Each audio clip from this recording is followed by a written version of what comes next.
What's up, everyone? How's it going?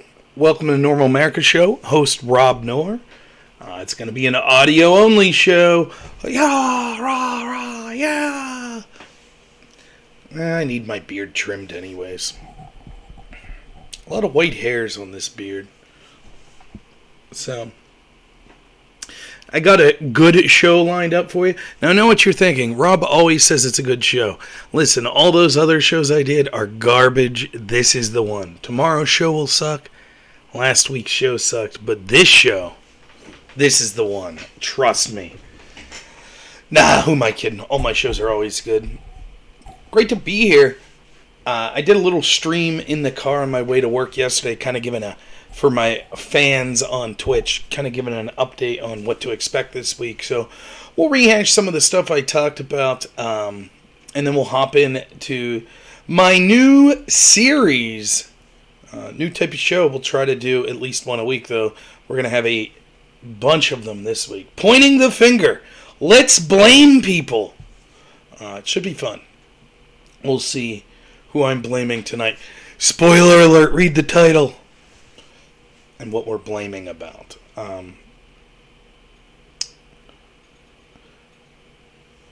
Everybody's bummed. Well, not everyone.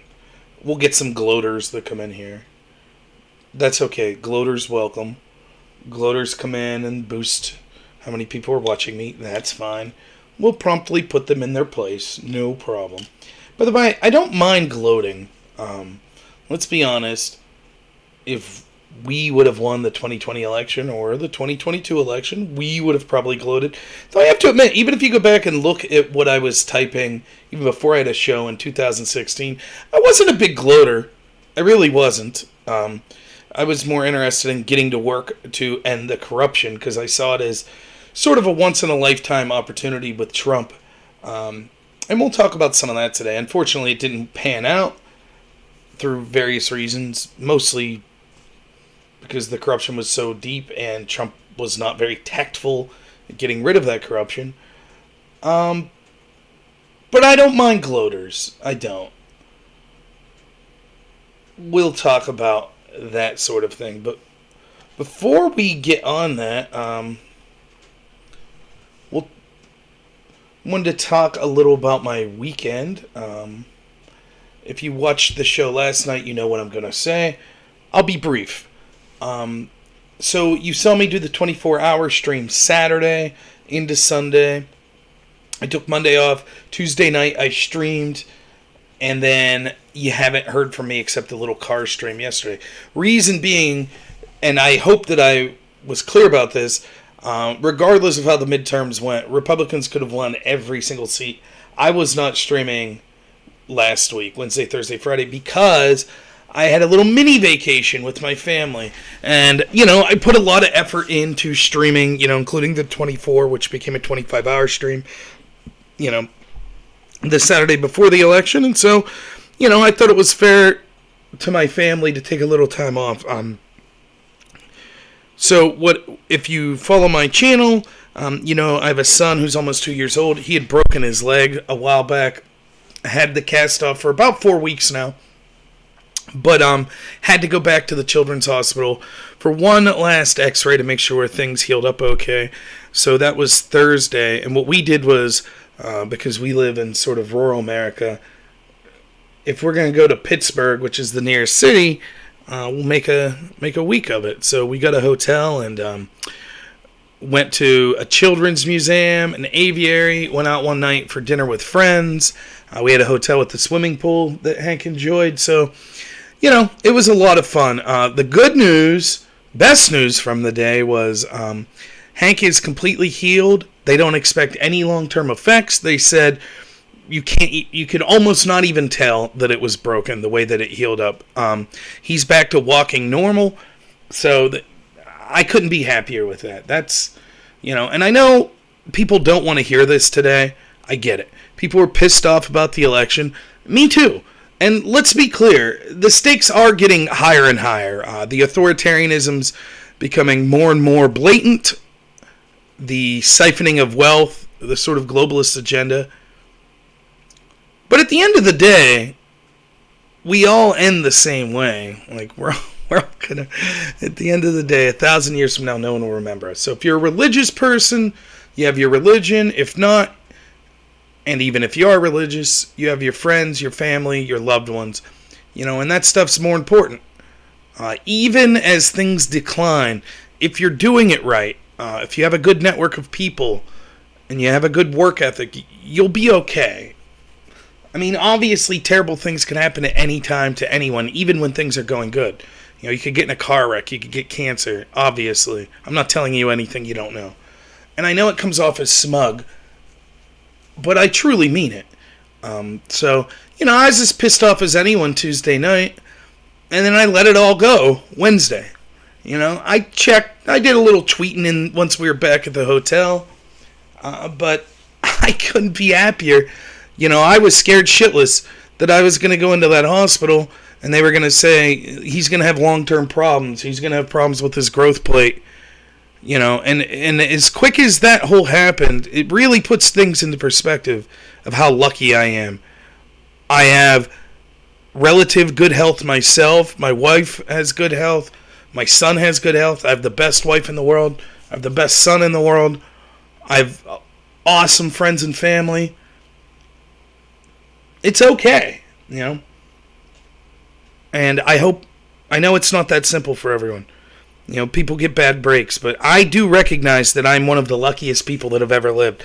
And even though things in the political sphere are trending in a really bad direction, I'm still lucky to be here, and I'm lucky to have the people around me. So, I'm not going to focus on that too much, but I hope you all have something like that as well. And if you don't, you could find it. You could find friends or family, and you really can.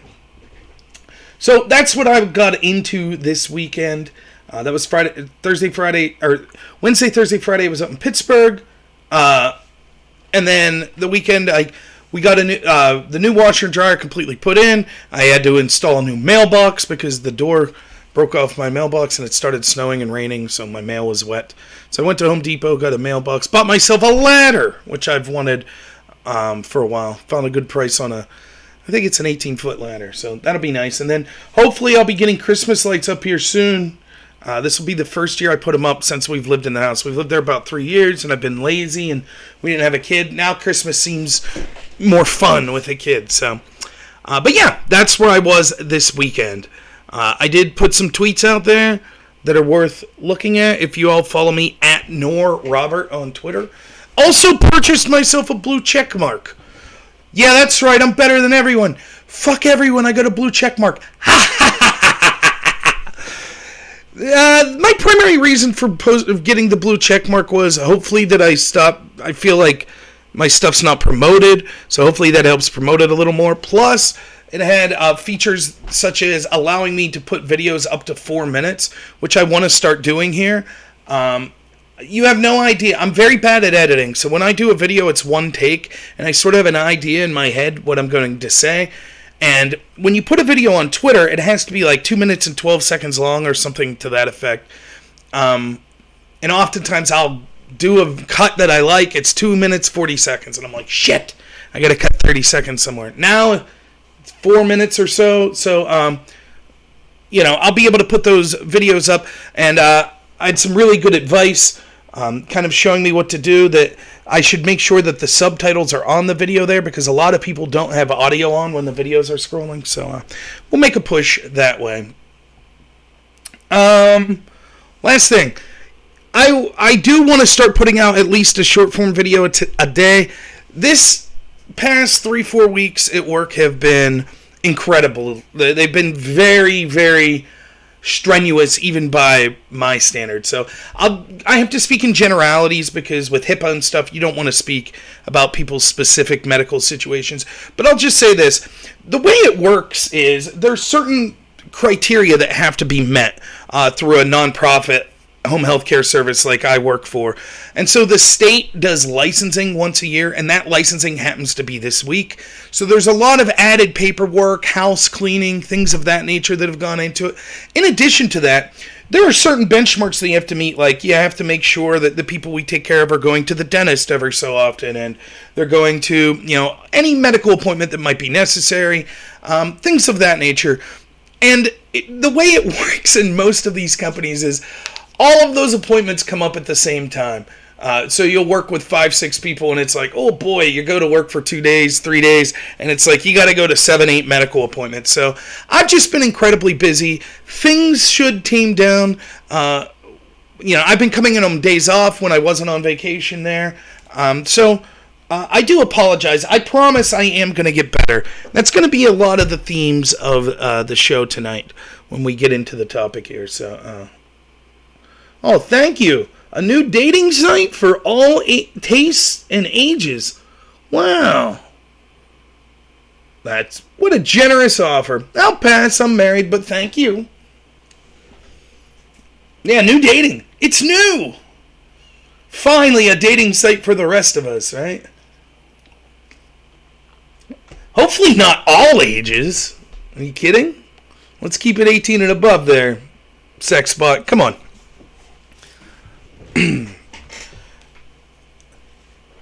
So I figure what I wanted to do was point the finger at people. I wanted to blame people for what happened in the midterms. Make no mistake, it's a resounding loss. It's not just a loss for Republicans, though. It's a loss more than that for populism. And I'll explain why going forward. Not all hope's lost. Remember, politics is downstream of culture. There are inroads being made in the culture. But, let's not get it twisted. For anyone that's out there today saying, oh, well, it looks like the Republicans are going to slightly win the House, so it's not all that bad. Yeah, it was as bad as you could expect. I guess if they didn't win the House, that would have been worse, but...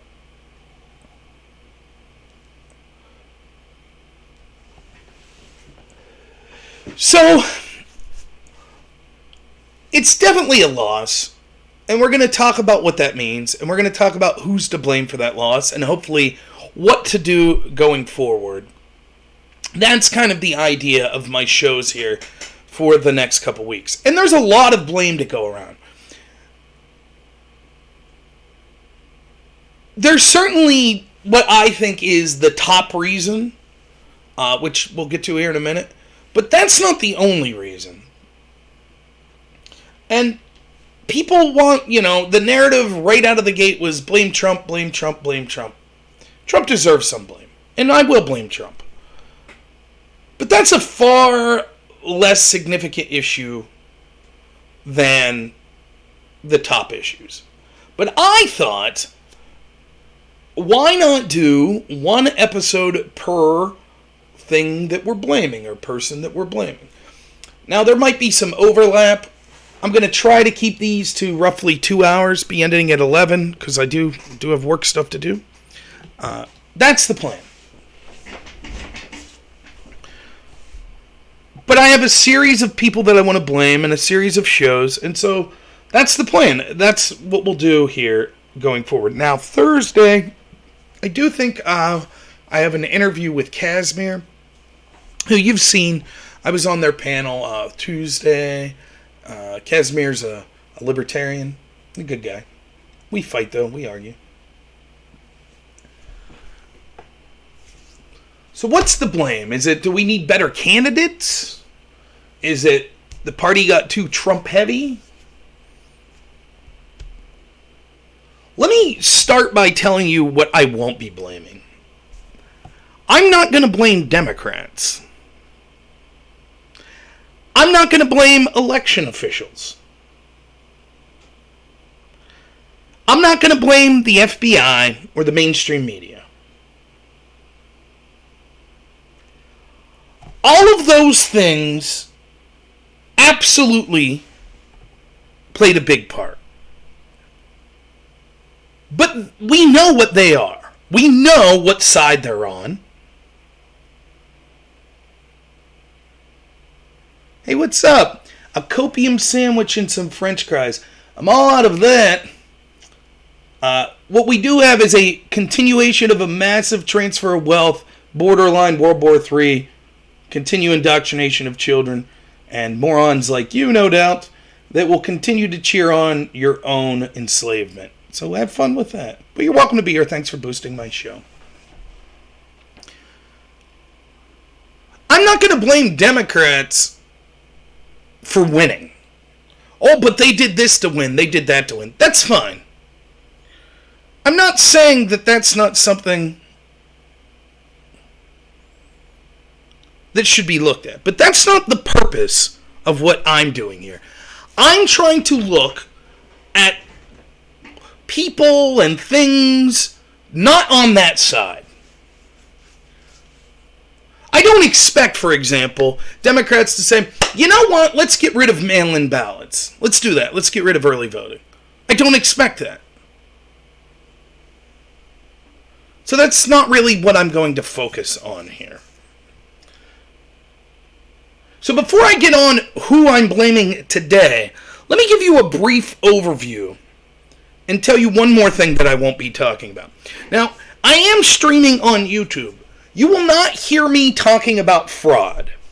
Just like after the 2020 election, you did not really hear me talking about fraud. Why? Well, because you get kicked off of YouTube if you talk about it. But also because many, many other people are talking about fraud. And so it's sort of redundancy. People that know more about it, people that are investigating more. When it comes to a specific situation, like for example in 2020, I was able to talk, it wasn't fraud, but I was able to talk in my state of Pennsylvania because I knew a little about it, the change in signature verification that came with Act 77. So I was able to talk about that. Now you might be someone out there, and again I'm on YouTube so I'll be careful here. You might be someone out there that says, well it's all cheating, and that's it. And game over, and I don't give a shit anymore. You have every right to believe whatever you want to believe. I'm not saying you're definitively wrong. I'm not saying you're definitively right. But what I am saying is, we have to have solutions going forward that are more than just saying, well, it's cheating, I give up. So even if you believe that, I think it's worth someone to be focusing on what can we do better moving forward.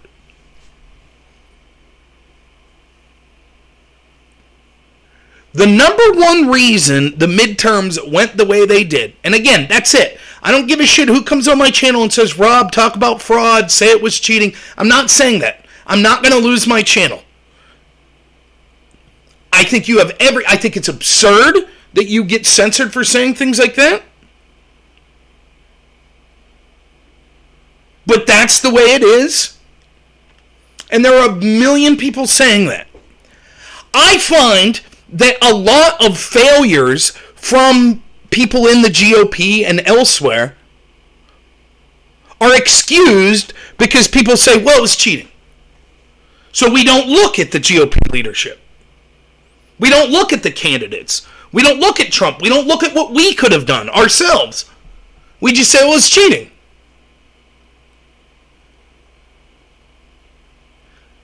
Even without fraud, early and mail-in voting allows ballot harvesting. Even the legal kind. That favors the Democrats in urban areas.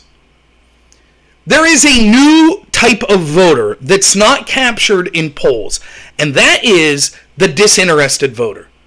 People that don't give a shit.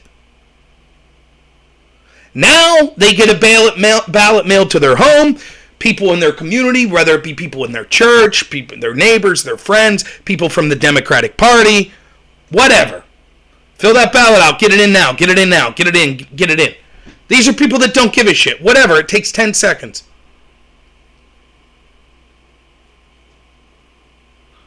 They're going to reliably vote Democrat, even if the candidate is a stroke victim that has no idea where he's at. That's the major lesson learned. This change in mail-in voting occurred because of COVID. And make no mistake about it, Republicans allowed it to occur. For example, in my state of Pennsylvania, Act 77 was passed. Republicans supported Act 77 not just because of COVID, but if I remember correctly, because it took away single ticket voting. And they thought that was an advantage to them. And so they were willing to give early mail-in voting in exchange for taking straight ticket voting away. Great job, Republicans. You did it. That's what the leadership in Pennsylvania, the Pennsylvania GOP, did. They supported it. Our candidate for governor, Doug Mastriano, he was in state legislator. He signed. He voted for Act 77. I was lied to, they said. Too late. Once the genie's out of the bottle, it is very difficult to put back in. Now, whatever you think about it, you might be on here and be a Democrat and go, I think that's great. I think it's great. I think that we should make it as easy as possible. It should be an app on your phone. You just click anytime you want, you vote. You should be allowed to vote for 2024 election right now if you choose. Maybe you think that way. Maybe you think it's a disaster. The truth is, it ain't going anywhere. Now, I will this week and next week be blaming the people that allowed that change to occur. I will. But the bigger point is, the GOP, more importantly, because I don't give a shit about the GOP that much, I care about fighting corruption and the establishment, the people doing that could learn to try their best to work within that system, or they could keep saying, this sucks, this is shit, and lose. The governor of Pennsylvania is going to be Josh Shapiro. That's a Democrat. He ain't changing in the next 4 years the way we vote. The House in Pennsylvania, for the first time in a long time, the state House went Democrat. Now, there's some weirdness. The one guy they voted for is dead, so there has to be a new election. Yeah, that's right. The Democrats elected a dead guy. You could laugh at that, but that's how bad the Republicans are.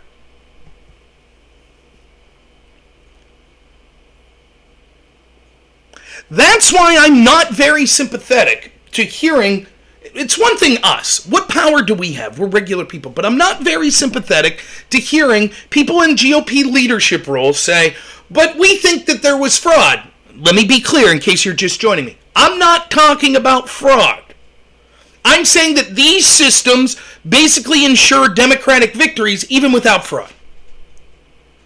Because of the geographic realities, it's easier to harvest ballots from a singular high-populated area than it is the more red areas. But even to the extent that people want to say, well, there was cheating. Some of us were out there warning. All of these Republicans, 15 days to slow the spread, 15 days to slow the spread. Well, it's okay, do lockdowns. We were warning them. They're going to usher in all sorts of measures that justify authoritarianism for decades based on this rhetoric. And Republicans, by and large, were right there. They were in my state of Pennsylvania. And so to hear them crying about it now, they did it. And sadly, I didn't stop it, and neither did you.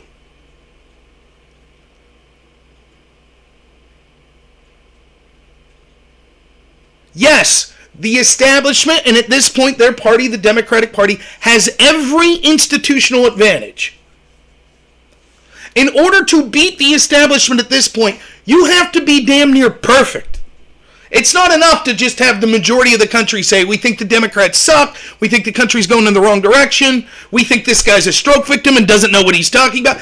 That's not enough. You have to run a perfect campaign. Not just candidates, but the mechanisms, the volunteers, the messaging, all of it has to be perfect. Is that fair? No, it's not. But we are here because GOP leadership was so bad. And that includes Donald Trump. Now, I know there's a lot of Trump fans that watch me. I volunteered for Trump's campaign. I was offered a job, a small one, to help out in the county here through Trump's campaign. But don't rewrite history. Trump in 2020, March of 2020, criticized Governor Kemp for not locking down. He praised Cuomo. He praised Newsom. He said countries like Sweden that didn't lock down were terrible. That sort of mentality that was rife throughout the Republican Party is when all of this started to change. That's it. Does that mean we say, well, let's give them a pass, or the opposite way, well, that's it, never listen to anything they say? I'm not saying that.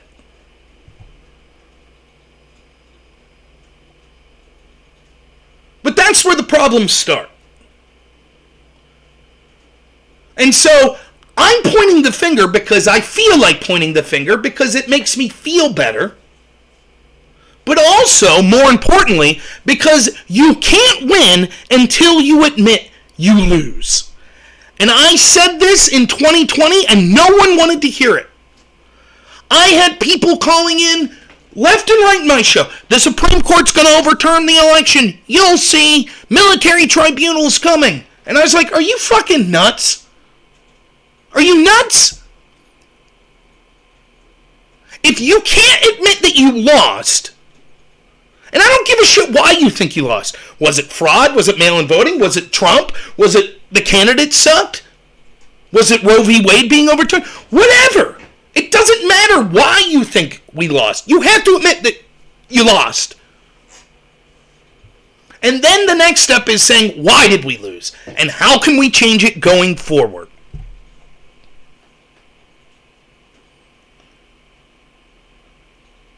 Now, the last thing I will say,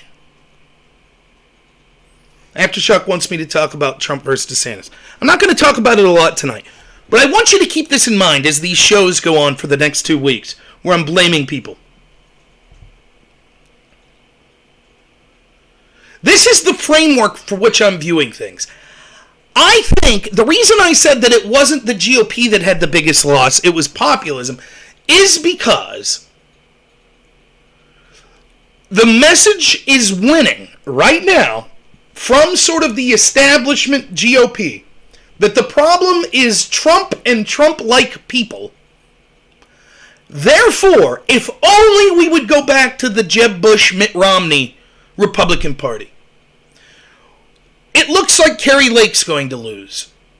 Blake Masters lost in Arizona, where Kari Lake was pulling 11 points up. Am I too loud? Out your ears?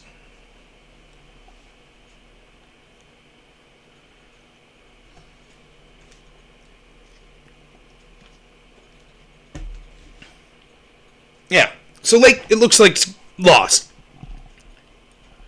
What you've seen, if you've watched, this happened the day after the election. Trump candidates lost. What we need is a return to establishment GOP candidates. That's what we need. And Kari Lake, she made fun of McCain. She didn't like McCain. And that's not going to cut it in Arizona. We need McCain-type people. We need people that like John McCain. And I just want to say this one thing, to be very clear, right? I'm not voting for John McCain's Republican Party. I'm not voting for Jeb Bush. I'm not voting for fucking Jeff Flake-type people. Not. Done. End. Fuck them. Don't care. Do not give a shit. And before Republicans come in here and say, so if you don't get your guy, then you're not going to vote. That's not what I'm saying, and you started it. I was told for years, the first political candidate that I was really into was Ron Paul. And I was all about him, and he ran as a Republican. And every time he would lose, the establishment GOP would go, well, you had your fun. You tried in the primary. And don't get it twisted. They fucked Ron Paul over in the primaries, over and over and over. But they'd say, you had your primary and your guy lost. Now you got to get behind the GOP. And that was their message. And I knew damn well, if you ever did get someone who was like Ron Paul, which Trump was no Ron Paul, but he was considered an outsider, sort of like Ron Paul, I knew that if that was ever the candidate that won the primary, that the same people insisting, well, you got to pinch your nose and vote for our guy, your guy lost the primary, would take their ball and go home. And that's what they fucking did. They sabotaged Trump for 4 years. Paul Ryan didn't do shit when he was running the Republican Party from 2016 to 2018. The Republicans allowed all of the corruption against Trump. That doesn't mean Trump's without fault. We're going to get to Trump. We will.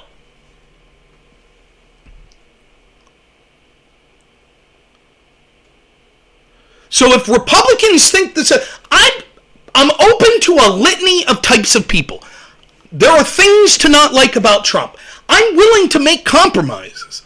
I'm willing to vote for someone, even who did something as stupid as fucking sending money to Ukraine, if they're right on other issues.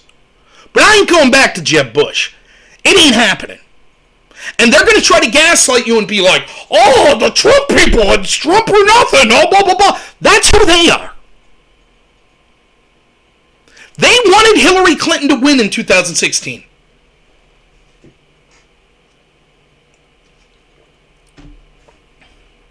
Now, does that mean that you should be, well, only vote for people that Trump supports? No, I'm not saying that at all.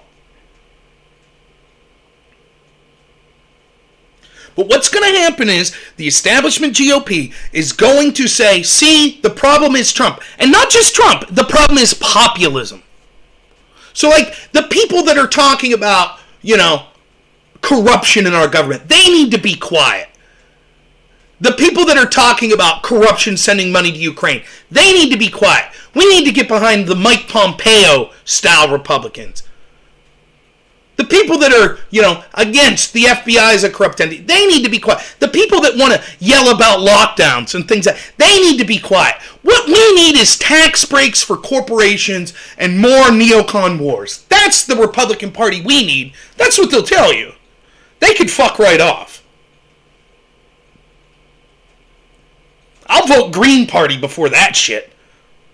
I'll be campaigning for the Libertarians. I don't think Ron DeSantis is that. I think in many ways, Ron DeSantis, from what he's exhibited, is a better version of Trump. He has less of the bad qualities of Trump, the selfishness, the childishness at times. He's a smooth talker, but I'm not convinced that he will fight corruption. Neither did Trump, though. Let's not kid ourselves. Trump didn't do shit at the end of the day about the corruption. But what I'm worried about is the McConnells, the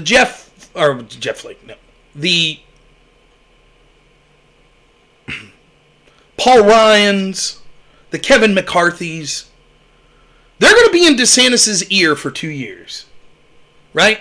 And they're going to be like, the problem is Trumpism. That's the problem. When you sent that stunt where you sent those illegals to Martha's Vineyard, we don't need things like that. That's not what a president's about. We need to get back to tax. That's what they're going to be doing. The good things about DeSantis, the GOP is going to try to erase in the next 2 years. Let's see if DeSantis can stand up to them. I don't know. Don't know. But that's the framework of which I'm looking at the election fallout. That more than the Republicans losing, it's almost like this. It's like in 2016, when Hillary beat Bernie in the primary, that was the death knell for like real progressivism in the Democratic Party. That's it. Especially with Biden winning then in 2020. Now the biggest cheerleaders of the foreign regime war military-industrial complex are AOC and the Squad and Bernie.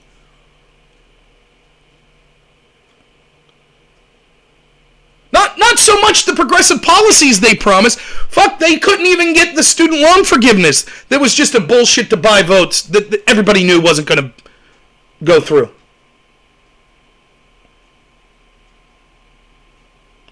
Yeah, DeSantis can say his policies in Florida. Here's the back and forth, right? I'll do Trump supporter, and I'll do DeSantis supporter, right?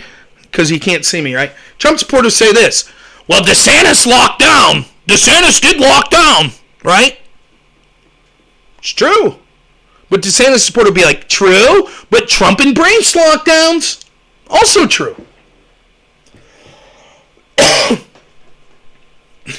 DeSantis did buy into the 15 days to slow the spread shit initially. He got better. Hopefully he's learned his lesson.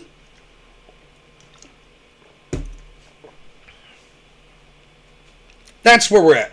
So we're 25 minutes, actually I'm 40 minutes in. Now you know the framework which I'm looking. So who are we blaming for the midterms today? I thought that it was only fitting on my show, looking at who to blame for the midterm loss, to start with the most handsome, smartest person I know, myself. The failure of the Republican Party in this midterm, the person I blame the most is me. Now, not because I think that I had the most influence. In fact, that's one of the reasons I blame me, because I don't have influence. But because the one person that I know I could change is me. And so when you lose, you should first look in the mirror. What could I have done better? And the truth is, an awful fucking lot.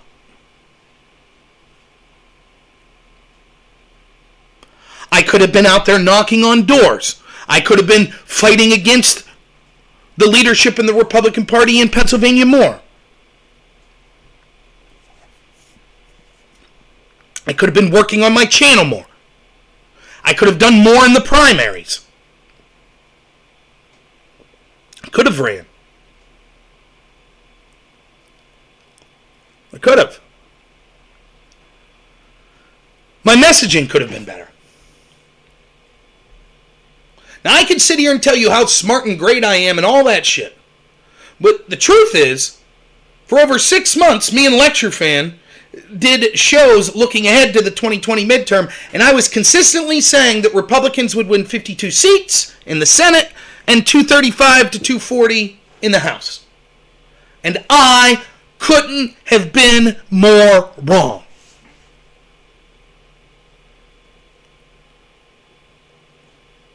And I can't help but feel that even though I felt and I said the right things, did that lead to complacency with me?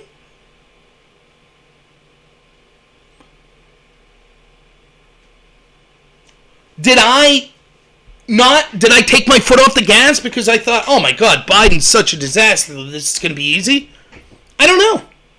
I said the right things. I said, oh, you don't make the mistake Hillary's people did in 2016. Don't take your foot off the gas, act like you're losing. But did I just say that, or did I act that way? I don't know. I certainly could have done more. It starts with the people that I have connections through the Republican Party. County chairmen, state reps. I do have just slightly more connections than the average person. Not a lot. But I was unconvincing.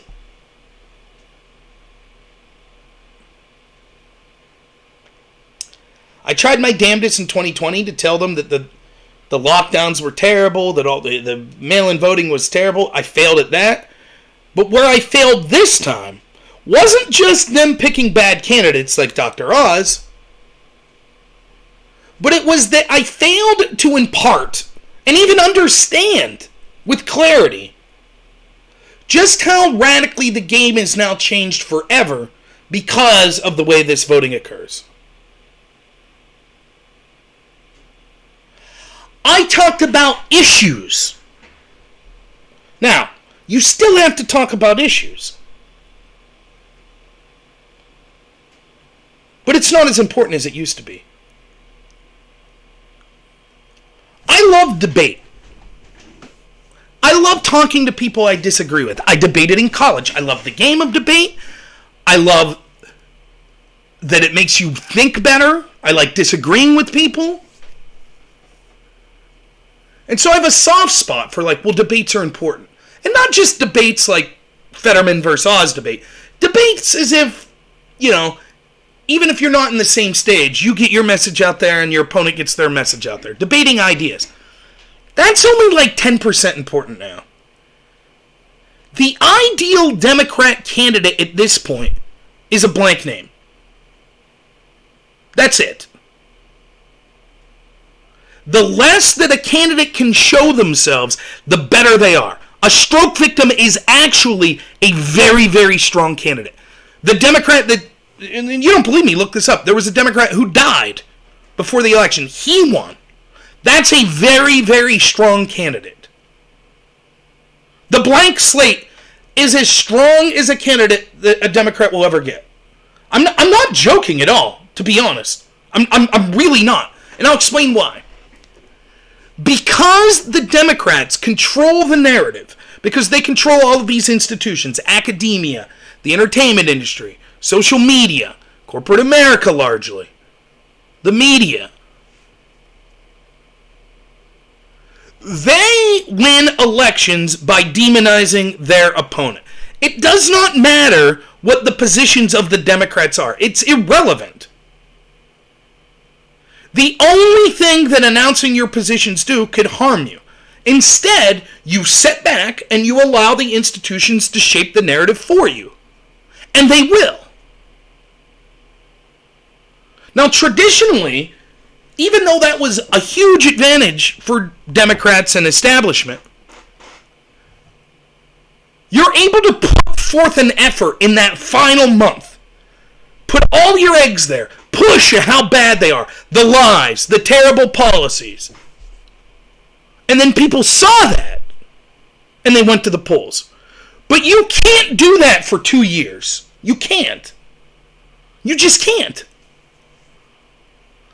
If you're DeSantis, you could try, but you're not going to be able to effectively muster as much airtime as almost every institution saying you're evil for 2 years. And so the earlier the voting begins, the more important that narrative is. And the narrative isn't about specifics. It's about generalities. Republicans evil. Trump supporters evil. They're insurrectionists. They're racist. Our guys are good. Pride Month. Yay, LGBT. We celebrate everything. Women are cool. Minorities are cool. We're great. We're loving. That's it. That's the message. Fetterman built up an 800,000 lead before they even debated. That was not going to be overcome by anyone. I don't give a shit who was running against John Fetterman. Dave McCormick. By the way, this is one of the funniest things I heard. All these smart marks on Twitter.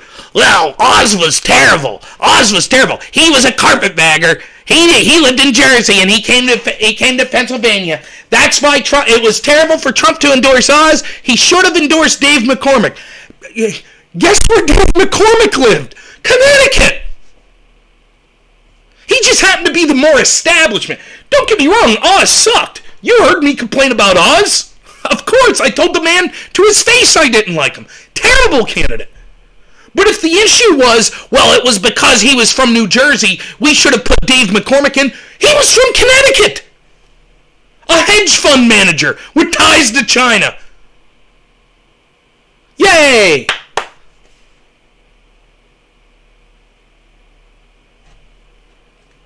That's how stupid the establishment Republicans are. That's the problem.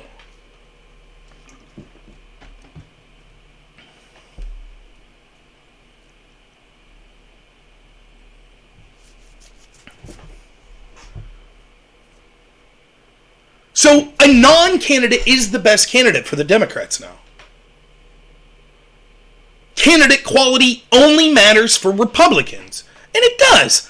But it's far less important than now understanding. And then someone did a great thread on this that I saw and said the difference is Republicans look at votes and Democrats look at ballots. And that's, if you understand what they're saying there, that's the absolute truth. Votes require convincing a person. Ballots don't. Ballots get the indifferent voter. They don't give a shit. Whoever told them, fill out that ballot, come on, let's go. That's who they're going to vote for. The issues don't matter.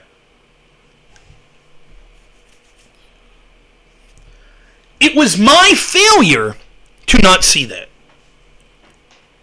That's my failure. I didn't see that. I knew that mail-in voting was terrible. And it's not as secure, and it's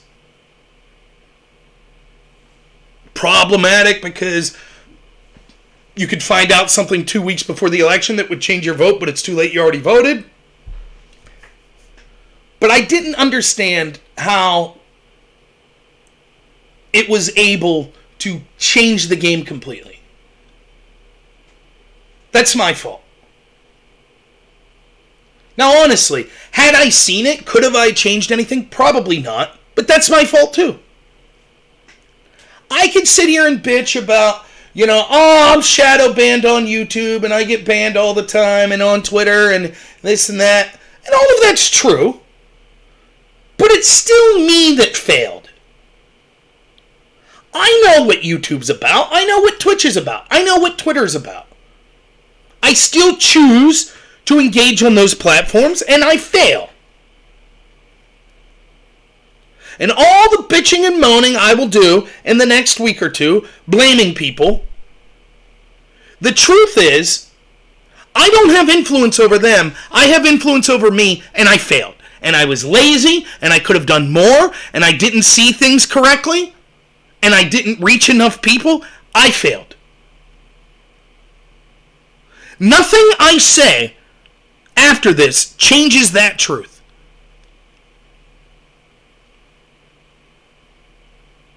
It doesn't matter how articulate I could be on Mitch McConnell screwing up, or Donald Trump screwing up, or the Pennsylvania GOP. I failed.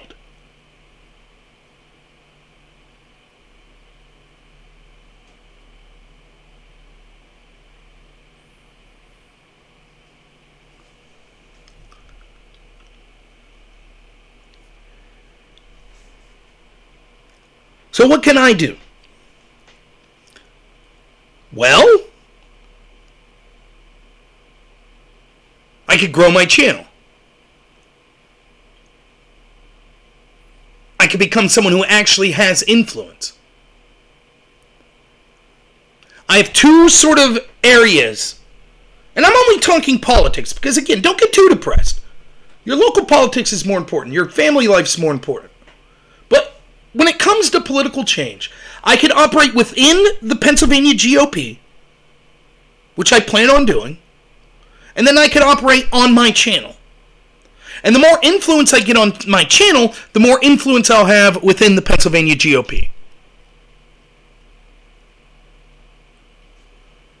I think, politically, the best thing I could do for this state of Pennsylvania and for the country is to challenge the Pennsylvania GOP leadership. They are horrible. Now you could say, well, the way the votes changed, what could they have done? Well, they caused it to change the way we vote. And they've effectively done nothing. They've been losing since 2018. They have done nothing. They ushered in the change to voting. They allowed the lockdowns. And then they did nothing to adapt once that change occurred. I'm not saying they're corrupt. I'm not saying they're evil. I'm not saying they're horrible people. I'm saying they failed. It's time to go. Pennsylvania is becoming deep blue. We are 2 or 3 elections away from Pennsylvania basically being as reliably blue as California. Meanwhile, the state to our north, New York, that was considered quite reliably blue, under the leadership of a great leader in Lee Zeldin, made all kinds of inroads. They adapted more to how the new voting system works.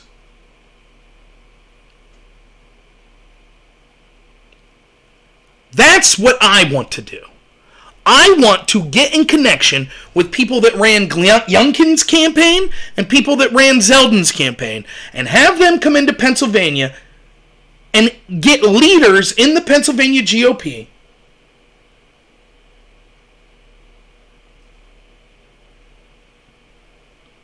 No, I'm not a leader. I'm not.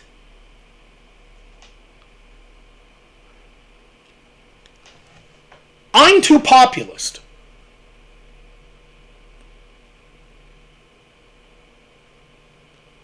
It can't be me, because I'll say fuck you.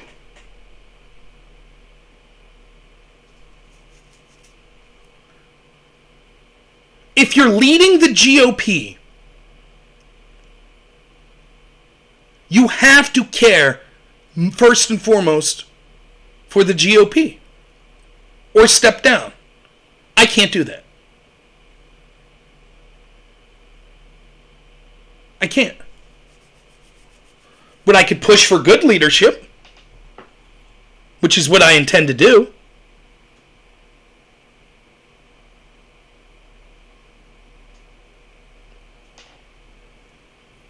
It needs to be someone who's able to work with the old Republican class, but also understands populism. That's not me.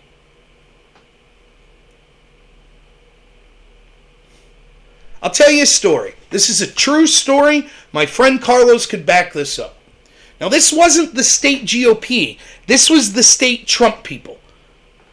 And the state GOP is just as bad, I assure you.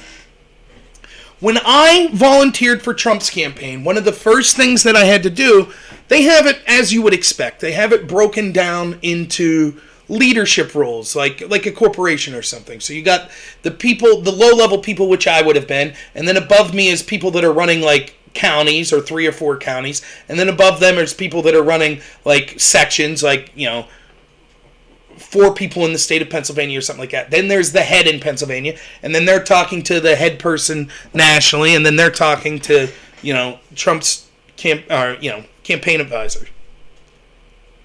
So I'm on the phone with some of these regional Trump people in 2020. And there's like several of us that they're talking to. Me, Carlos, might have been 1 or 2 other, I don't know. So it's kind of like a 4-way call or something. And they're saying, oh, you got to call and do these phone banks, and you got to put up yard signs, and you got to knock on doors, which is all fine. I'm not saying that stuff can't be done. And I listen, and I listen, and I listen. And then they're like, do you have any questions? And I said, yes, I have a question. And they said, go ahead. I said, what are we doing to reach out to non-traditional Republicans? And they're like, what do you mean? I was like single mothers, or inner city voters, or young people. And I shit you not, that their response to that was, we don't go after those people, we just go after the low-hanging fruit. That, in a nutshell, is why Republicans will continue to get crushed. Yes, the voting stuff has more impact, but it's that mentality that allowed the voting stuff to change that way. They think if we just drive out the 70-year-old voter, if we just put up enough yard signs, that'll do her.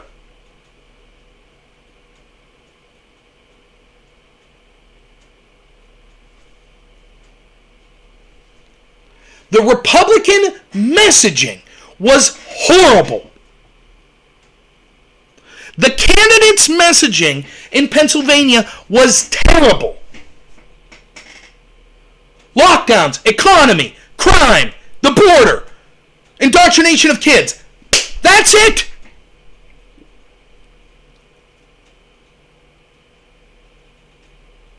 But Rob, abortion. Let's talk about abortion. I have the answer. I told people. I told state-level GOP people what to say on abortion. You ready? I think I mentioned it on here. Here's what I would say if I was a candidate, right? Running in Pennsylvania for Senate in 2024. What do you think about abortion? This is what I'd say. I think it should be up to the states. It should be on the ballot. Whatever the people of Pennsylvania decide should be the law. Make it a ballot initiative. That's it. If you're pro-life and you believe that the majority of people in Pennsylvania are pro-life, great, you'll win. If you're pro-choice and you believe the majority of people in Pennsylvania are pro-choice, great, you'll win.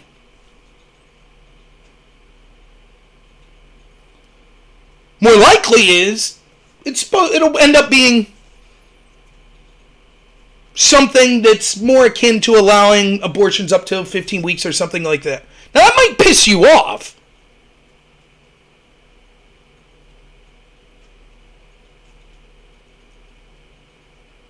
Well, what's the alternative? Just saying, no, I'm pro-life? How'd that work? And that's the other part of it, Aftershock. Every single Republican should have been out there every day showing pictures of 8-month-old babies that were born at 8 months, babies that were born at 9 months, saying they want to kill these babies. Every day that should have been the message. Overturning Roe v. Wade did not say you're no longer entitled to an abortion. It said that you don't federally have the rights to abortion, so it's up to the states. The Democrats' position, almost to a person running for office, is we should be allowed to abort babies even on the day of due date. That's the Democrat position. But instead, Republicans ran from the abortion question, and they allowed the Democrats to frame it. That's right. Their position is more heinous to the average person than the pro-life position. But the Republicans didn't have a message.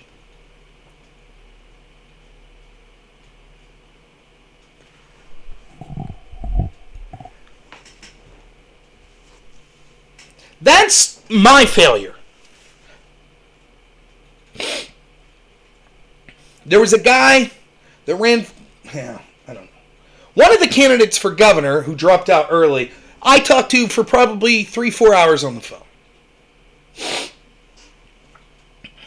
I thought he was good. He was very good on taxes. He was very good on energy policy.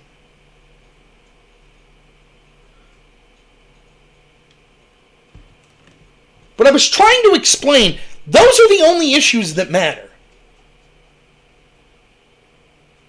Find your issues that are offense to you. The economy, number 1. Crime, number 2. The border, number 3. Lockdowns, number 4. Children. The indoctrination, the sexualization, the locking down of them, number 5. That's it, 5 issues. Every single Republican in the country should have been on board pushing those same 5 issues. Where was the cohesive strategy?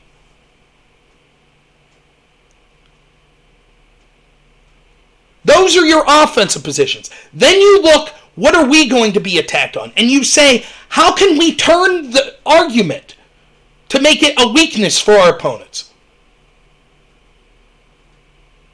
Abortion? First you play defense. We think it should be up to the states. Put it on the ballot. Then you play offense. And let's look at what the Democrats' position is. Grotesque.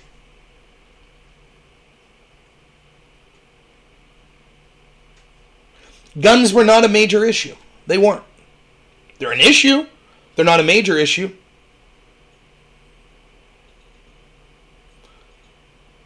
Look, it pains me to say, but you might think that, but you're wrong. Guns are an issue that brings out the other side as much as it brings out your side. My big issue is corruption. Did you hear me say that in the top 5 issues? Nope. Because as much as I think that that is the only issue that matters, none of the other issues matter as long as we have corruption. That's not how people will see it in a general election.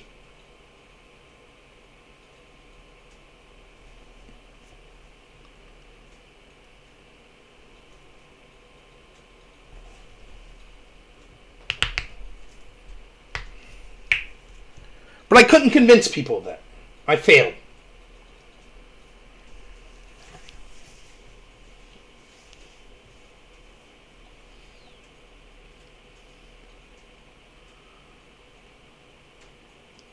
My reach wasn't big enough. I wasn't persuasive enough. I didn't work hard enough.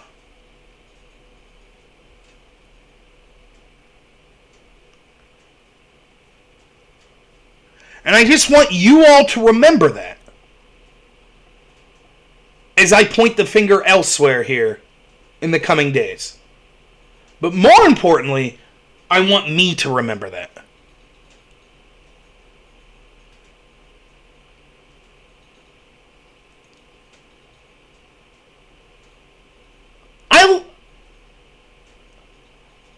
I don't mind being the underdog. I've always had a thing. Maybe it's the contrarian in me. I mean, don't get me wrong, I'd rather win. But, you know, I've told this story before. One of the defining moments of my life was qualifying for the National Debate Tournament.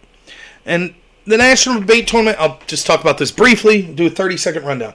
I did policy debate in college. I went to a state school called Clarion University. Unlike football or baseball, there are no divisions. So Clarion, you debate Harvard, you debate Northwestern, etc., etc. The National Debate Tournament is the top 72 teams in the country. Each school could send up to 3 teams. I made it to that tournament from Clarion University, which is something I'm very proud of. It's very difficult, very, very hard, especially for someone who didn't have high school experience like me, and for someone who goes to a small state school. It's near impossible. And I did it. But that was not as defining as the year before to me. Because the year before, I narrowly failed to qualify. And that has actually influenced my life more. Because it taught me something important. Life is not a video game. It's not a book. It's not a movie. Sometimes you do everything right and you lose. Sometimes it's just not fair. That's reality. You think you're in a montage like Rocky. You know, I'm doing all this research. I'm staying up until 2, 3 in the morning. So surely I deserve to win, right? No. Then I looked back and I was like, did I do everything I could? Of course not. No one has ever done everything they could for something. You could have always put another 30 seconds or a minute in here or there. And for me, it was way worse than that. I was drinking 3, 4 nights a week, you know? But the way I approached that was, okay, I lost. I could get pissy, or I try harder next year. And I did, and it worked out. But what if it wouldn't have? That would have been okay.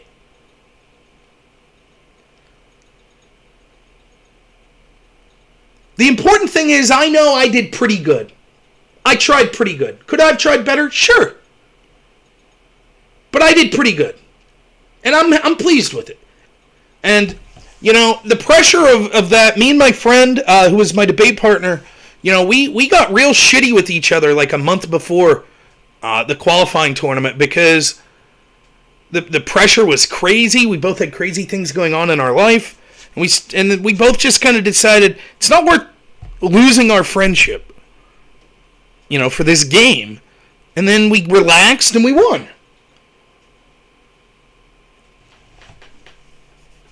That's how I feel about in 2020 and in 2022 with these elections. Are we really in that different of a place than where I was my entire life?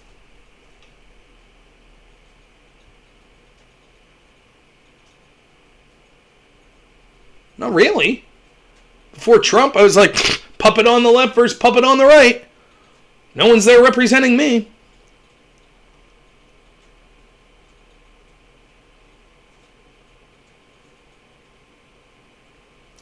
The worst was getting a taste of hope. Oh, wow. Maybe this outsider will actually do something about the corruption. And he didn't. He didn't do enough. I know there's a lot of people. I consider myself religious, but not deeply so. I know a lot of people that are religious watch my show, which is great. We're not guaranteed to win.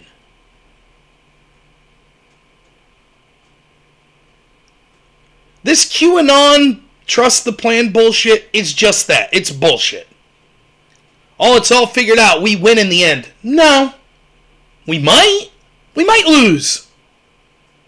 If you're religious, God wins in the end.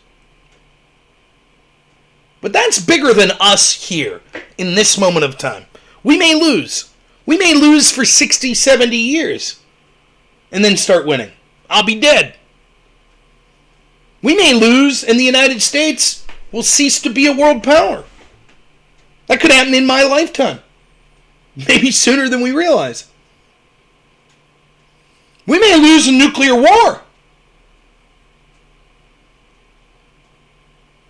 Or maybe we'll win.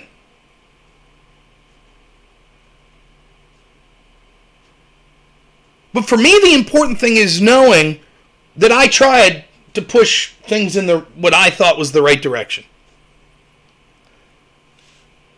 So I don't look at it like, oh, well, we're fucked. That's it. There's nothing we could do now. I look at it like, okay, now it's even harder. The hole got deeper.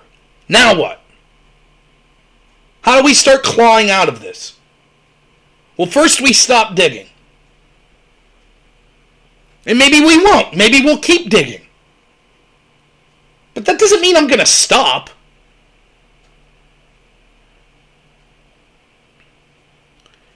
And I started off saying this. I know there are a lot of people pissed. Listen. The establishment wants you pissed. They want you miserable. They want you broken. They want you to give up. They even want people to go out and do crazy shit so that they can put their boot down harder. That's what they want. They want people to feel hopeless because they know hopeless people are easy to break, and they know hopeless people are desperate and will do some bad shit that they'll be able to take advantage of. Don't give in to that. It is never too late. Politics is downstream of culture. We are changing things culturally for the better. Your family's more important. Your loved ones are more important. Your school board's more important. Your local elections are more important.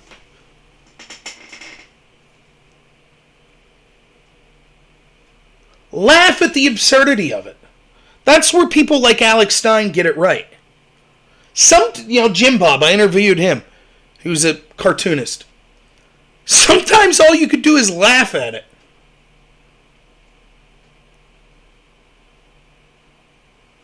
We have a walking stroke meme as senator in Pennsylvania.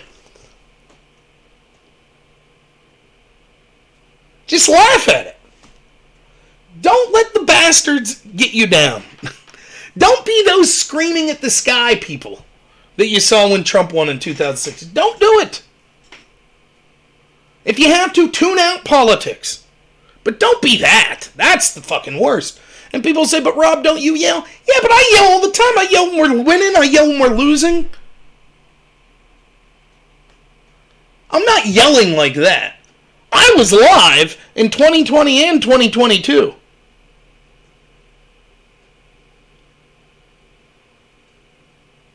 People could check my videos and see. Was Rob breaking down? No, not really. I was like, well, that fucking sucks. And it does suck. And some people have given way more than me. Some people fought for this country, you know? I saw this video of this 100-year-old vet crying because he's like, everything I fought for is gone. It's horrible.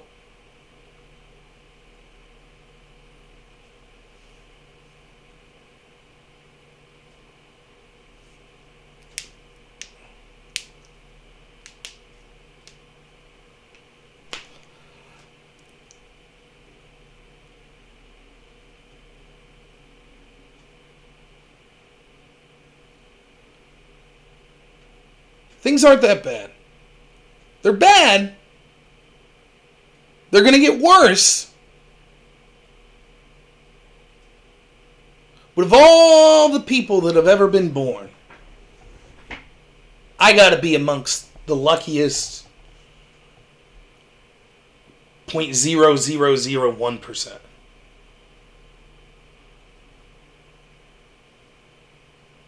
What was the old proverb? May you live in interesting times. Well, I definitely do. With the best family. I'm not going to get depressed. And the only reason I mention it is because I feel that. I feel that there are people out there that are like, they're at their wit's end. And I just want to do my little part to remind you, it's all right. It's okay.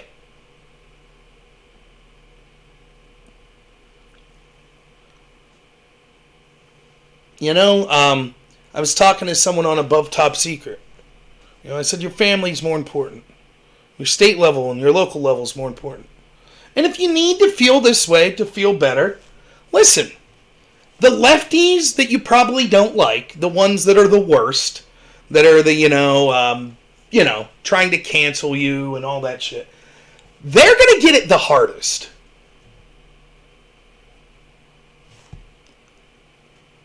And laugh at them.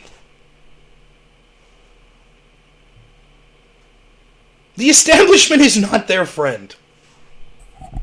They think it is. But you'll see. So if that's the sort of thing that makes you feel better, then let that make you feel better. You know? Don't do anything dumb. Don't get too down and out. So, that's what I wanted to say that because I am trying to say, what can I do better, you know? So my immediate goals are as follows. One, it's a two-pronged attack. One is to grow my channel. That means doing more consistent videos, improving my skill set, being better at doing thumbnails, better at editing, things like that. Being disciplined with the times that I'm doing videos. Sometimes I get to ranting, I go 5-6 hours. Trying to keep my live streams limited to 2 hours. Making sure that I'm, if not clipping my live streams, doing sort of a video that's shorter that talks about the thesis of what my live stream was about. Getting a 4-minute video up 5 days a week. Getting connections to people. Reaching out to people that are bigger and getting on bigger shows.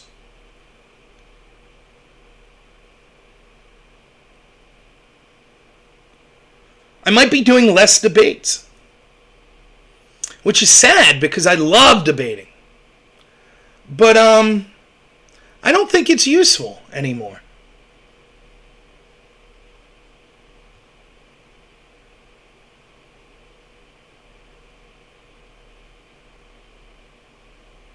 Oh, you should laugh at PA. You absolutely should.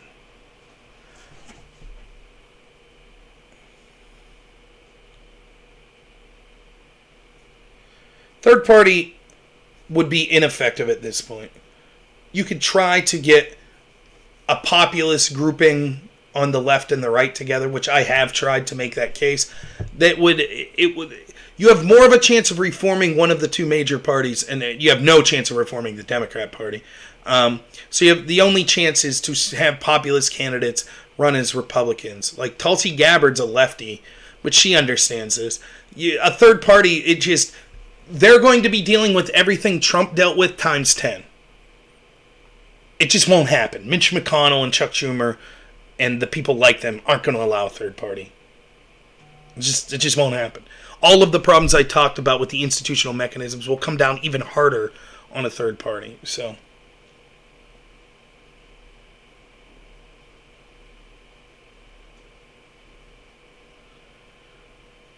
that's the plan. You know, the reason I say maybe I'll cut back on debates is I think that that's a weakness of mine.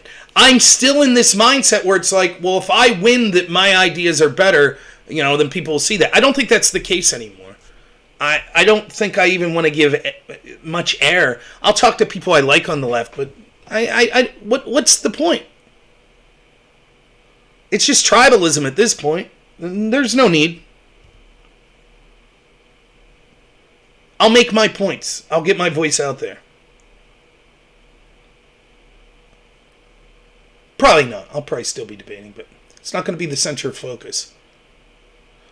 While I'm doing that, simultaneously, I'm trying to work outside of the streaming world.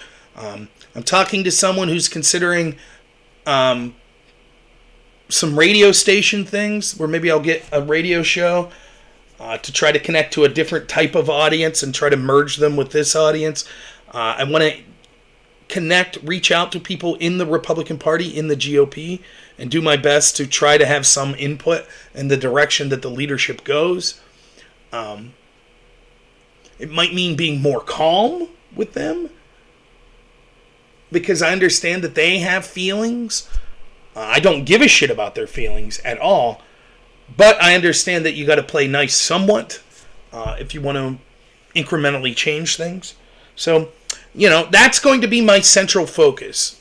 Trying to change the Pennsylvania GOP. Trying to model after what Lee Zeldin accomplished in New York and his people. And seeing what I could do with it. That's my immediate focus for the next 2 years.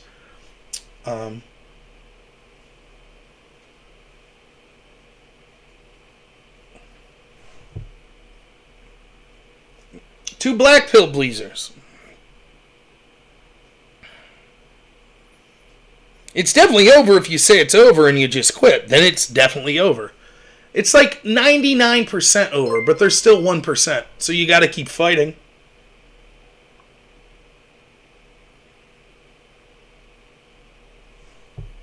How'd that work out on Independence Day?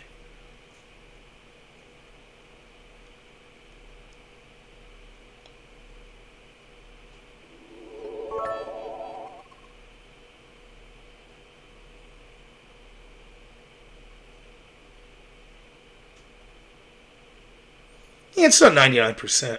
But you have to understand, Aftershock, there are people out there that are just ready to give up. I don't think we're there. Maybe we are. But maybe we're not. And I know if we all operate as if we are there, then it is over. So the only chance you have is to keep acting like it's not.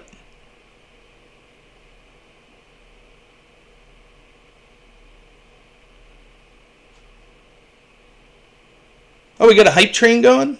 Thank you. We could all get filthy, stinking fucking rich, just us here, and then buy some island somewhere.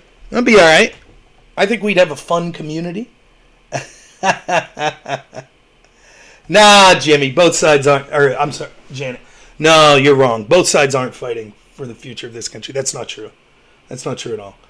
One side is polled 30% said that your kid should be taken away if you didn't take the vaccine. They laughed about making your life hell if you didn't take the vaccine that they were for. That side's not trying to make the country better. That side's exercising power to dominate people they disagree with.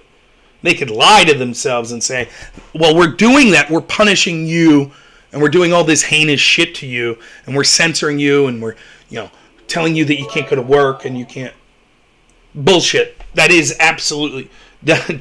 Janet, you can just leave the channel if that's how you feel. You're absolutely wrong. Would you like me to pull up the YouGov poll that shows 30% of Democrats said that people that are unvaccinated should not be allowed to have their children in their home?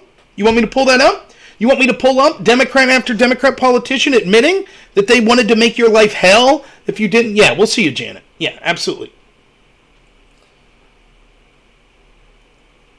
Don't buy those type of people, everyone. Don't buy them. Oh, yeah, I'm on the left, but you're making interesting points. No. Bullshit. That person's full of shit. I talked to a friend of mine who is a left-winger who voted for Fetterman. And this is a left-winger that's sort of a centrist. And when it comes to friends, I still truly believe that you shouldn't throw away actual meaningful friendships over politics. Now, if they're too crazy, they're too crazy. But I have very left-leaning friends. We just don't talk about politics. But this centrist lefty, this is a person, like, I saw Mike Cernovich criticizing Brett and Eric Weinstein. Because Eric and Brett Weinstein will say this. all they do is their whole mission is calling out the radical left. Woke culture, cancel culture, the vaccine mandates, all this stuff. They were on all of that. And they're always like, if Republicans would just do X, I would consider voting for them. No, they won't. They never will. And I reached out to my centrist Democrat friend and told him that. You voted for a walking stroke meme. Don't ever tell me again, well, if the Republicans would just do X, I would vote for them. That's bullshit. That's bullshit. Those people will get what they deserve. Now, I hope they're right. I hope that the Democrats come in and they're not corrupt and the country goes great for all of us. I do hope that. I know that that won't be the case, but I hope that. But what I know is, I listened to those centrist Democrats that were friends of mine saying, oh, but get these lockdowns, this is bullshit. Oh, man, this war on energy, it's terrible. I can't afford gas. I listened to them. And then they were like, yeah, but I still voted for Fetterman. Okay. I listened to lefties in New York say, oh, this crime is out of control. It's out of control. But, I just can't vote Zeldin. There's just something about him. Okay. Now, apparently the narrative coming out of Arizona is, well, Lake and Masters, they criticized John McCain. And you can't criticize McCain in Arizona. Okay. If a bunch of people in Arizona said, I'm cool with open borders and mandates and lockdowns, even though I'm against all that shit, you know what I'm really against? Someone saying they don't like John McCain. Fair enough. Oh, Dr. Oz, if he only wasn't from New Jersey, I would have picked him over a stroke meme. Really? That's bullshit. That's all bullshit.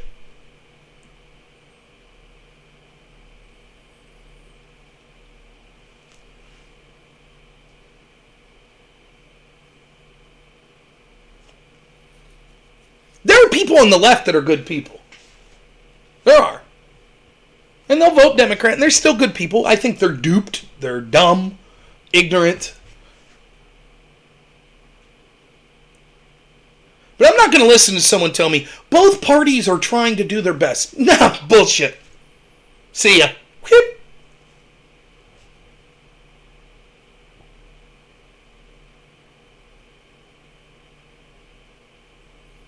That Janet person, that's another person that's like, well, amnesty for the people, that wanted the lockdowns and stuff. It's time, let bygones be bygones. I don't recall anyone saying anything extreme on the left. I don't recall that. Bullshit, that didn't happen. Fuck you. I'm not even going through it.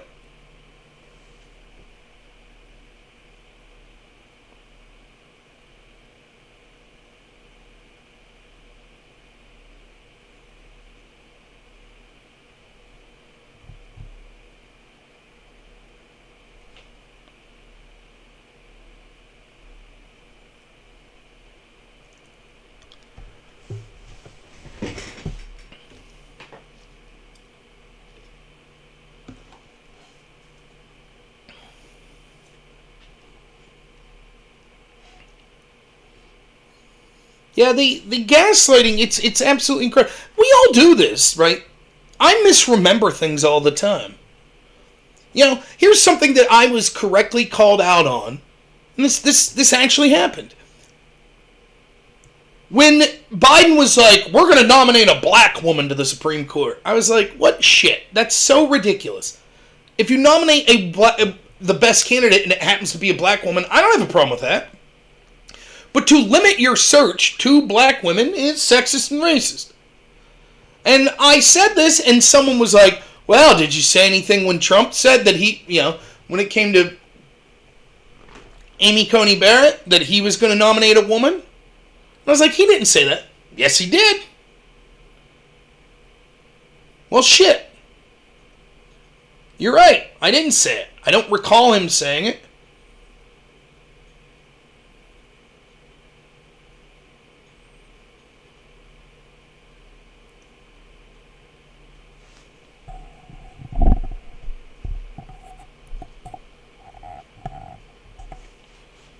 So we all misremember things. But I'm so tired of debating people that are like, lockdowns, what law? Every person on the left that I would say 85% of the people I talk to on the left lived in like the same county where there was never lockdowns or mandates or anything like that. When you talk to them, they're like, that didn't happen where I live. Where the fuck do you live? No, not where I live. No lockdowns ever, no mandates, nothing. Every time I talk, that never happened. It didn't happen. No one suggested that you should have to be vaccinated to go to grocery shop. No one suggested in order to go to work you should have to be vaccinated. That never happened. Literally, that was Biden's mandate. No, never happened. I'm tired of dealing with those people. I just don't give a shit anymore. That's not my job anymore. At one point, when you would have seen when I started streaming, I would have said, my job's to reach out to people across the aisle. Fuck all that. That ain't my job anymore. Leave someone else do that. Fuck them. Those people would have laughed when my channel got canceled. Those people would have laughed if I lost my job or small business. They'd have said, good! Force them to take that drug. Do it! That's what they would have done. So I'm not going to sit here and let them act now, oh, we're all good people. We just wanted good things for the country. Fuck you. That is a straw too much.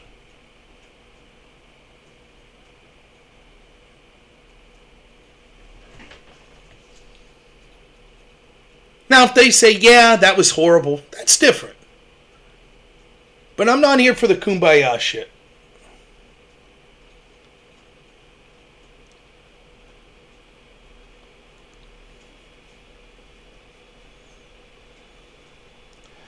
Now, I got like 45 more minutes. Is anyone else? I'm willing to take criticism. I'm blaming me.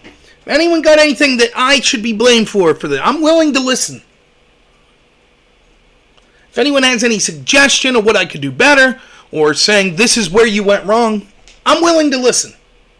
I'll fight back, probably, but I'm willing to listen. No matter what I say, I should have took that deal from Rumble. Probably true. I held out for, $40 million? And they never gave it to me.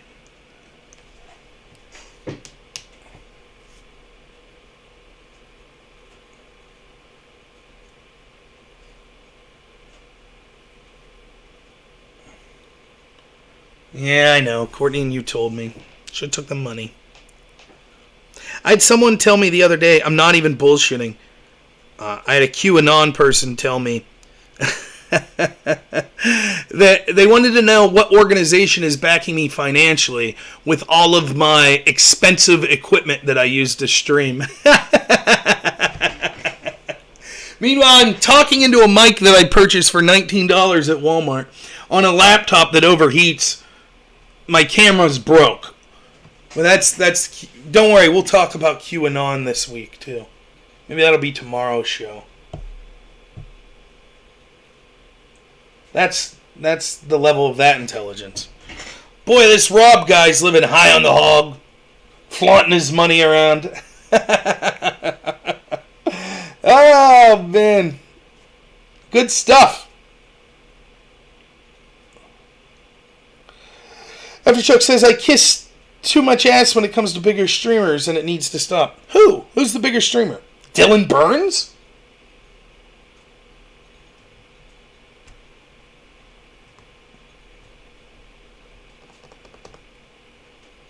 I kiss Destiny's ass?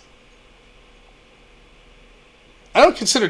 Dylan has more viewers. I don't consider him a bigger streamer. I mean, I guess technically he's bigger. It has nothing to do with... It has nothing to do with kissing ass or playing nice. It has to do with, I like interacting with people that I like.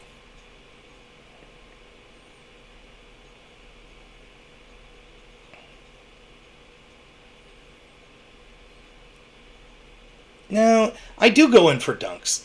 See, when you talk to Dylan, like... It was almost unlistenable, Aftershock, because you went in and were just like, fuck you, I hate you, fuck off. And then 40 minutes in, you're crushing him, you're making good points. But at that point, it's kind of like, anyone who's even remotely objective, if a random person that didn't know either of you started tuning in, they would have just been like, what the fuck is this guy doing? This is insane. And then they're not going to hear all of the excellent points you're making. You think I'm wrong?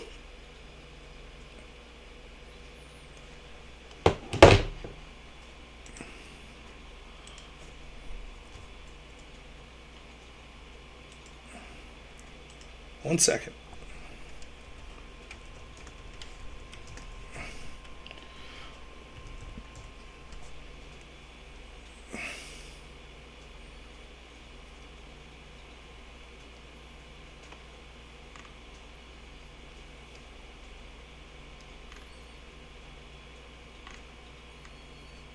I don't have the clip or the video when you called into Dylan's show.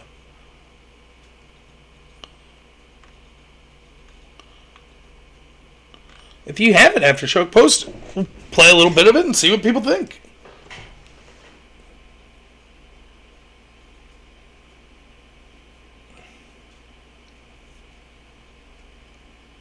Oh, okay, you're not disagreeing with that. I'm not banning Aftershock. Aftershock's done more for this show than anyone but me. And I asked for criticism, so I don't mind it at all.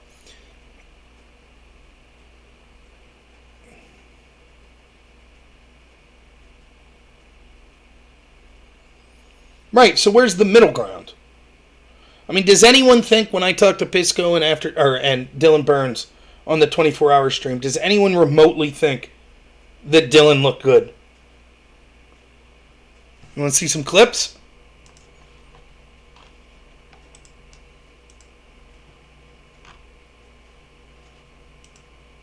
Always had. By the way, special thanks to Vita, who actually timestamps a lot of this stuff on the YouTube videos. It's much appreciated. What you just said, you read a lot into Biden's intent there and intentions. And I have tried, and this is something I've worked a lot on myself personally on. I've been trying to be more, I would say, open to reading more positively on people's intentions. I think generally when I talk to people, I used to assume generally the worst intentions, that they were constantly coming out to like sabotage me. And I'm trying to reaffirm that and place that in my political life as well. For example, there's something I could do where I could talk to somebody and they could tell me like, I don't want trans people in women's sports, right? Mm-hmm. And I can say, what I could read is be like, they just want trans people to feel bad. They just want to isolate them. They want to lower them. They want to be able to feel superior to them because they're bigoted towards them. That's the bad intention I could. I will assume intent on Trump, and the reason I will assume intent on Trump. Okay, for them, they represent, and so for them, I understand it. But let's not talk about them. Let's talk about Trump. Let's talk about the politicians. Right, let's talk about Marjorie Taylor Greene and Trump. Do you not assume their intent and say, well, maybe they really believe what they were saying, so we don't judge? I do assume intent. I will assume intent on Trump, and the reason I will assume intent on Trump specifically is Trump made his intentions clear. It's not. You see, now for anyone listening, what just happened was I let him go for 5 minutes talking about how good people don't assume people's intent, and then right. Does anyone have a problem with what I did there? I didn't have to laugh. I smiled and just did the there you go motion. Right, I should have called. I mean, we'll leave it up to the audience. Would it have been more effective if I said, hey, dumb fuck!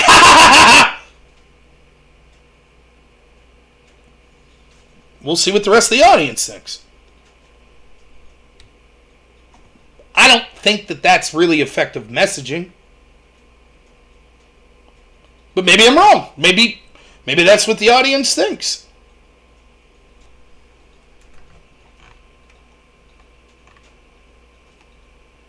By the standard that you said of not judging people's person looking into it, saying all you got to do is find 10,000.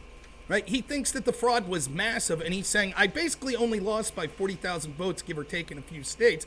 And in Georgia, all you have to do is, the evidence is overwhelming that he believed that there was fraud, and so all you have to do is find a little bit of it. And by the way, there was a lot of evidence, not necessarily of fraud, but for example, chain of custody. Hundreds of thousands of ballots in Georgia lost chain of custody. And it is not beyond, if you were truly to hold by the standard that you said of not judging people's intent, it is entirely plausible that Donald Trump legitimately thought that there was a lot of fraud against him, and that his conversation in that context was literally just find some evidence of the fraud. I think that you aren't as charitable to Trump because you don't believe your standard of not implying intent on people. I believe when he said for 13,000 votes, he was specifically saying these are the amount of votes I needed to win, and that's the exact amount of votes he needed to win. It is just statistically, it is. He wasn't saying, "Hey, there's a lot of votes that are missing. Go find them," or "Hey, there's a lot of missing votes out there that chain of custody we don't understand." Is Aftershock says, when people look at you react like, see, you're wrong, and then they see the left push to no ends, they'll side with the left every time. Did you side with the left? Did you? Did you come away thinking Dylan looks better in that? Is that how you felt?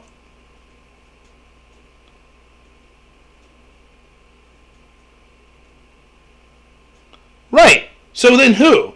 Right. Dylan Burns' audience is going to agree with Dylan Burns. Anyone with half a brain that's objective looking at that's like, Dylan's got a double standard there. And again, what I'm saying is, is there more of a middle ground? I don't know. I don't know. Well, yeah, Destiny. Right, you could be a shady, shitty, unethical person. Destiny's also interested in more than winning political arguments. Right? Why do people keep saying there's no Discord? There is a Discord. I can't post because my computer's set up right now. I can't. God damn it. I don't know. Let me try my best to get the Discord up there. It's going to be a process, so give me a minute.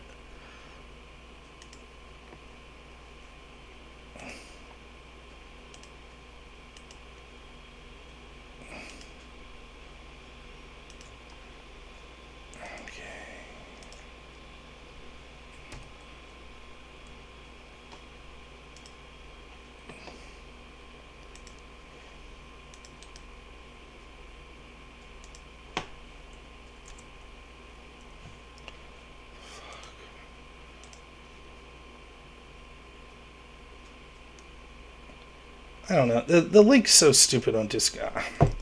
I post it. I don't know. Can someone copy and paste it? The problem is the way the internet connection's set up where I'm right now, it won't let me sign into Twitch. Because I can't sign into Twitch, I cannot get into the chat, which means I can't post anything. Cam is off because I'm not at my home office and my camera broke and my setup. So Mondays and Tuesday nights, when I'm not at my home office, I cannot have a camera because I'm not at my home office and I get doxxed. And my camera broke, so. Here's another great moment. Vito put of thousands of lives. Prove when it. It comes to vaccines. Prove it. What do you mean? Prove it. When it comes, what do you mean prove it? You prove that You said the vaccines lockdown saved any saved lives? possibly. You said the lockdowns You said lockdowns possibly saved tens of thousands to hundreds of thousands of lives. Prove it. You want me to give you like COVID estimates or? I didn't see what Surian said. So give me, how would you measure this, right? So the best we could do if we're looking at the United States, we would take the states that had significant lockdowns versus the state that had the least amount of lockdowns, and we would expect to see the states that had the majority of lockdowns to have far better death rates than the states that were open, right? That's how we would be able to determine this. I don't know. I think we'd probably look at. I don't. Why would? I didn't see. Why would that be? Let me be clear here. Well, how else would you look? Alls I could see is what you all see on the chat. So let me explain this real quick. So I could see the restream chat. I can't scroll because I'm at the work office where I have an internet connection that is behind a bunch of firewalls. Literally, alls I could do is access restream and OBS. That's it.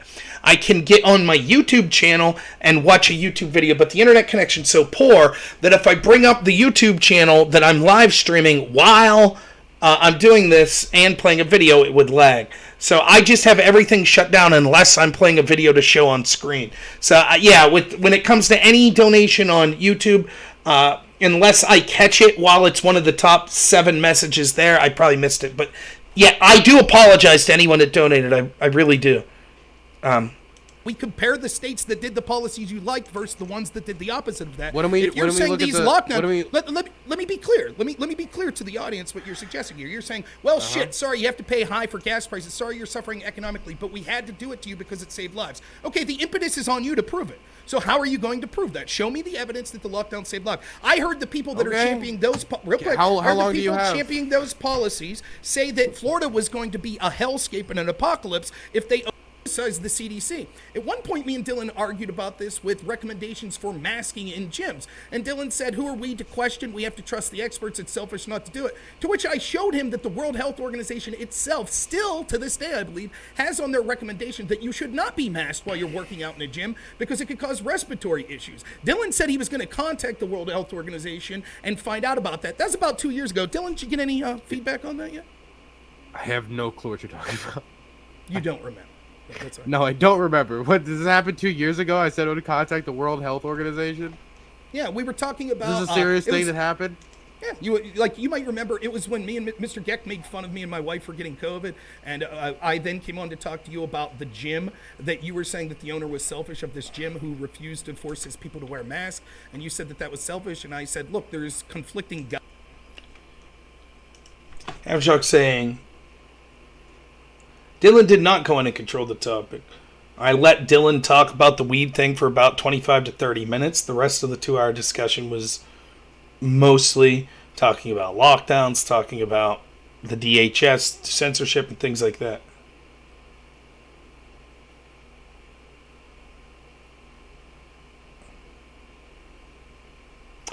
Well, here's what you could do, Aftershock. I can't change who I am. It's not doable. I could change strategy and things like that. I can't change who I am. Aftershock, you're more than welcome to go on these panels and debate people in the manner that you see fit. That's all I can say, I guess. Yes, you are asking me to change who I am. You're telling me that I have to go in there and be like, fuck you, Dylan! Fuck you! You're fucking wrong! I can't do that. It's stupid. I find it unpersuasive. I found it inauthentic. I go in and I talk to people in the way that I want. If the people are personally insulting to me and calling me a shithead and stuff, I reciprocate. If they're not, then I go in with that sort of energy. And I can prove that they're stupid, and I'll say that they're stupid, and I'll beat them in the debate. But I'm not going to go in there just flying off the handle. I'm not strawmanning. I'm not. We saw your version. We saw what your version was. We saw what you wanted. I watched you debate Dylan, and I cringed. Because I was like, holy fuck, you are coming in hot. Like, it was crazy. And everyone watching, left or independent or moderate, was like, this guy's fucking insane. That's the truth.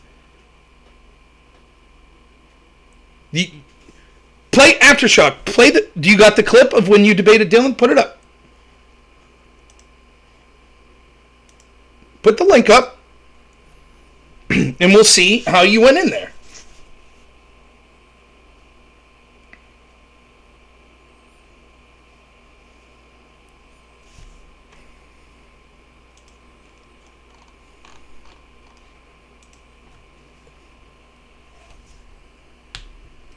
I do call him out on the BS.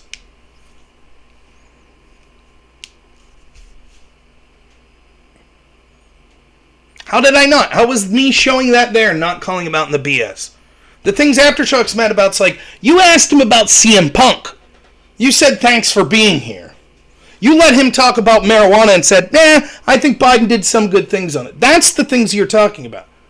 I do tell Dylan when I think, you're engaged in a double standard. This is bullshit.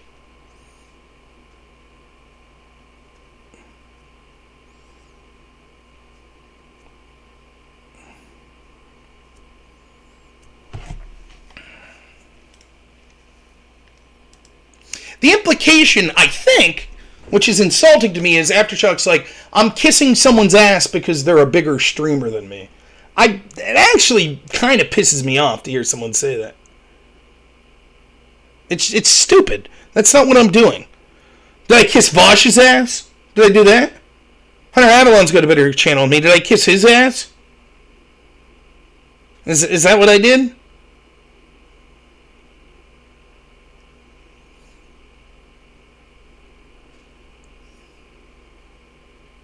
Or could it just be people that talk to me and don't say, fuck you, you're a piece of shit, you're a racist, blah, blah, blah, then I respond to them reciprocally?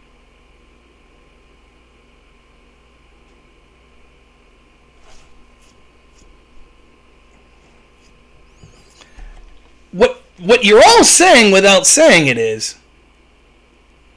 you want me to hate Dylan Burns. That's what you're all saying.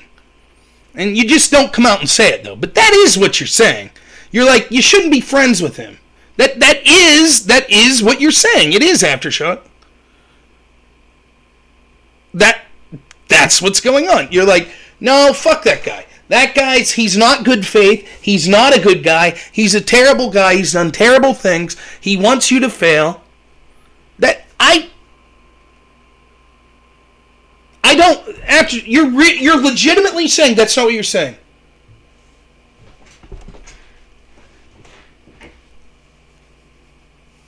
That's, to me, I don't understand. I just don't. That's the vibe I get. Yeah, I know Tree of Logic.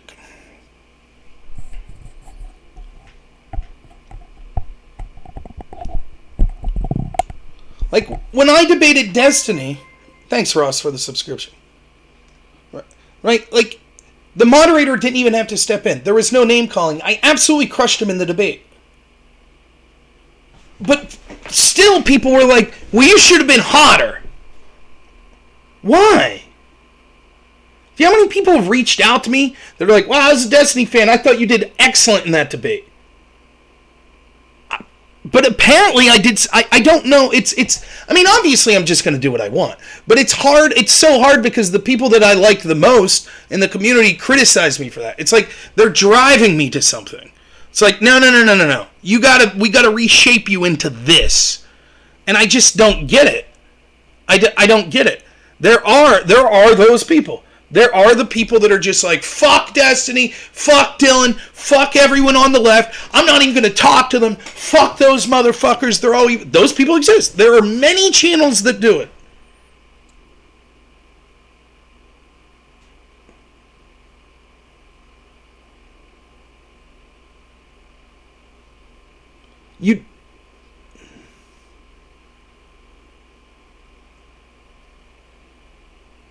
I don't know.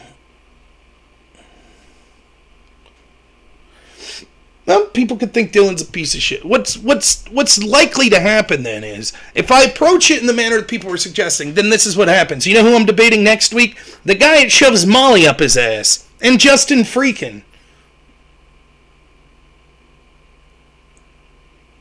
That's who I'm talking to. Because it's like, well, no one who is engaged in any sort of reasonable conversation wants to talk to you at all. Because you just go in and you say, no, go fuck yourself. I didn't say you said to kill himself. You said tell them to go fuck themselves.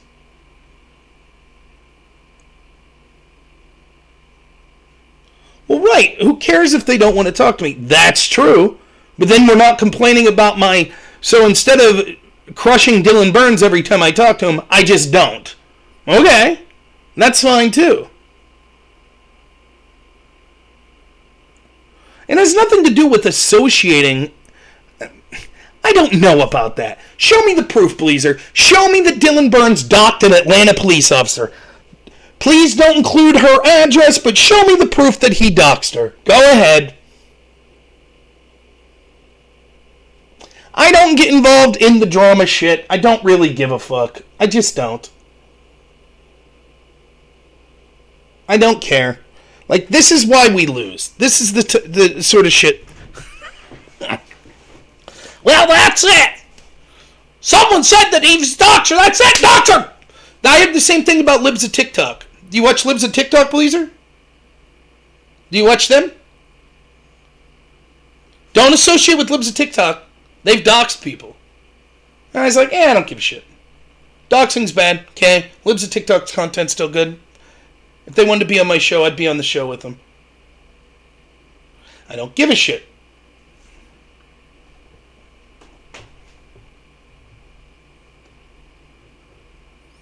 Yeah, Destiny sucks too.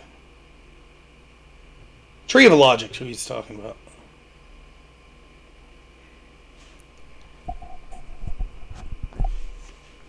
Whatever. Done with it. Now I'm not going to start being shitty to Dylan Burns or anything, or really adjust the way I debate. I think the way I debate's one of the things that I actually do pretty good. So I don't plan on changing that. I think that that's pretty persuasive. Like, the same people, it would be the same thing, you know, I was trying to explain to people why Dr. Oz shouldn't have just been gone in like, this guy's got a stroke, he doesn't know what he's talking about, look at this, in that debate. Why that would have been a mistake. It's just, it's strategically a bad idea. But more importantly than that, it's just not authentically who I am. It's just not who I am. I can't change my demeanor. I am slightly bipolar, so sometimes I'm more pissy than not. But I can't just sit down and say, okay, I'm going to be debating Dylan Burns, or I'm going to be debating Destiny tonight, or I'm going to be debating, you know, Synth tonight. And I have to remember that they're horrible, evil fucking people. And I have to constantly tell myself, constantly be on the offense and tell them, you're wrong, you're fucking stupid, you're wrong, ha ha ha ha, you're stupid. I have to do that every time. It's not who I am. No, I do it all the time when it warrants it. No, it doesn't warrant it in the places that you're talking about.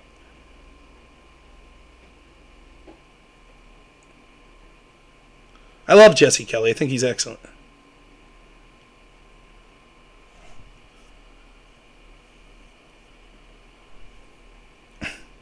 Well, I didn't say exactly what you said. If I wanted to say exactly what you said, I'd just bring up the chat log. Again, you can't tell me what you're saying. Right? You can't tell me what you're saying. You're giving vagaries. Well, you should do more like Pisco. Well, you give me the example of how you did it. Right? So, like, I saw your model of how you did it. I didn't like it. That's not me. Maybe that is you. You should be authentic. I wish I had the clips. I watched it with my wife. And my wife was like, ugh. It was a bit cringe. You came in real fucking hot. And it was like, okay. Which was a shame because you were winning the arguments. But that's how I felt. But I wasn't going to say, whoa, Aftershock. Now, what you should do is this. Because I know it's kind of irrelevant because it's who you are. And maybe your method is better. But that's because it's who you are. It's not who I am. So I can't do that. So it wouldn't be...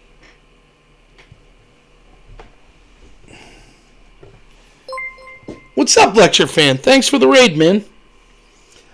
Hope everything's going well. Anyways, just to finish this. I'm not you. I'm not anyone else. All I could do when interacting with people is to interact in the way that I see fit at that moment. There are people that I like more than other people, and that I probably give a degree of leniency to that I wouldn't give to other people. It has nothing to do with the size of their channel. Most of the time, it doesn't even have to do with the issues they're saying. Again, one of the people that I would disagree with most that I debated was Richard Spencer. It was a pretty cordial debate. I suppose I could have went in guns a-blazing, all fiery, or with J.F. Gary Epi, who's probably a white nationalist. But it didn't seem prudent to the stylistic conversation that we were having at the moment. It just didn't seem to make sense. Am I always making the best tonality in order to drag as many people as possible to my side? Probably not.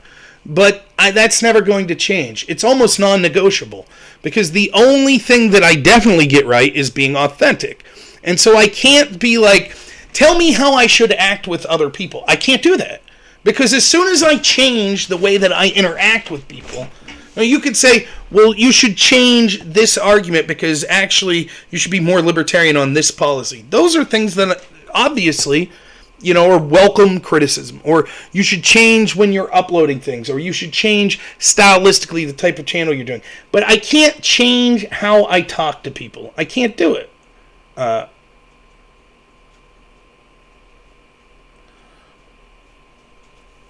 So, anyways.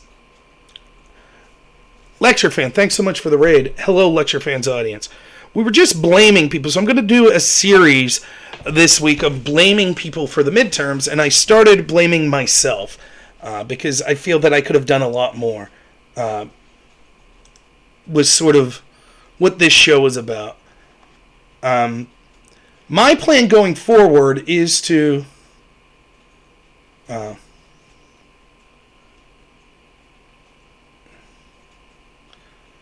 plan going forward is to make my reach bigger here on my channel and to start to drive the state GOP in Pennsylvania here, leadership in a different direction, to replace the leadership. So that's what I'll be working on. So one of the things I think is funny is I put videos up that were like, I find it funny that I'm in this weird position where it's like you either have to be on Trump's side 100% or you think Trump's the devil and he needs to never say another word again. Right, lecture fan. Conservatives take responsibility. Right. That's the way it should be. Which I think there is a lot of room to criticize Trump, but also that sort of, everything's Trump's fault. That's ridiculous. It's just stupid, I want to warn people of something here. There's going to be an awful lot of sort of establishment GOP people that are crawling out of the woodwork now that are criticizing Donald Trump. And I just want to say something. It's hard to put this out on Twitter. Not because I'm afraid to put it out on Twitter, but because it's a very nuanced conversation, and it's difficult to put into, a character limit on Twitter. If you're the type of person that secretly didn't like what Trump was doing, but you were afraid to speak out because you're a journalist, you're a pundit or a journalist or a commentator or whatever, and you were afraid that if you criticized Trump, that it would harm your reach or harm your channel or something. But now that people are sort of dogpiling Trump, you're coming out of the woodwork. And I mean this, with all due respect, I mean this. Fuck you. Shut the fuck up.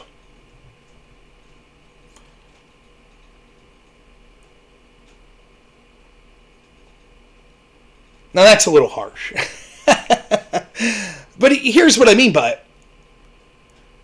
That's not bravery. That's not leadership. If Trump did something you didn't like, then you say it.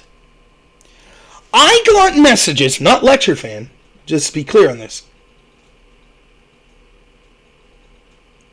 But I got messages from several streamers that told me that they were afraid, they were happy that they heard me criticizing Trump for the lockdowns or for the bombing of Syria or for the mass spending bills that he signed off on, because they couldn't do it.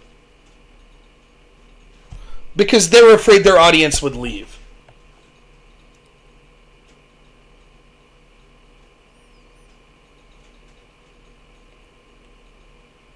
Just because you criticize someone or disagree with them doesn't mean you hate them. Me and Aftershock just argued.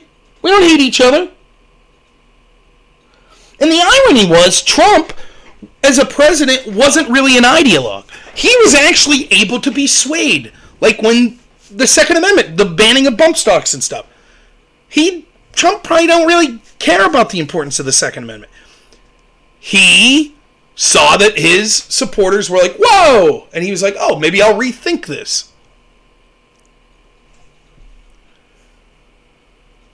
So with Trump, more than any politician that I could think of, he was malleable. You could have steered him in the direction you wanted.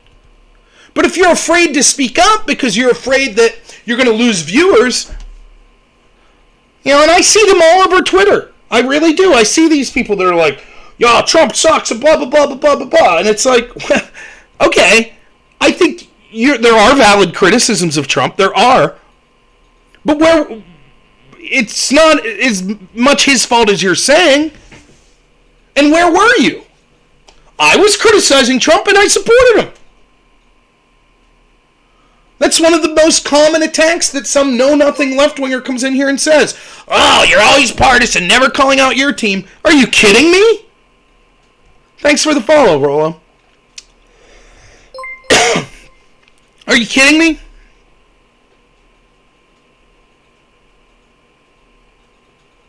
Nah, I don't watch Hannity. Hannity sucks.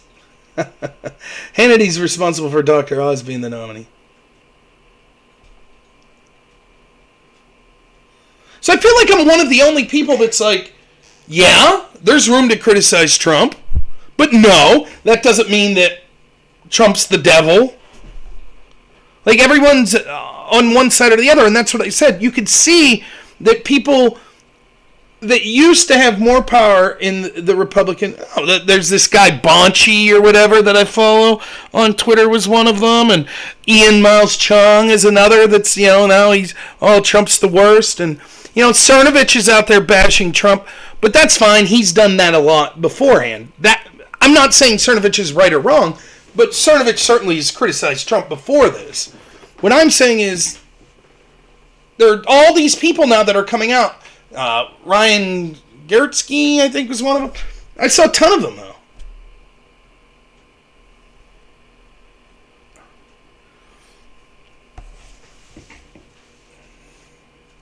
We're going to talk more this week here about blaming Trump or blaming the GOP leadership. Right? We'll look at all of it. There's a lot to blame. Today's show was about blaming myself.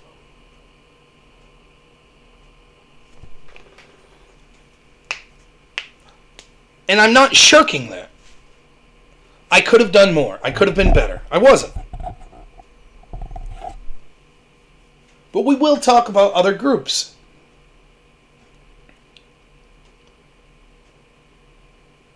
But understand, there are people that aren't transparent with what their motivations are.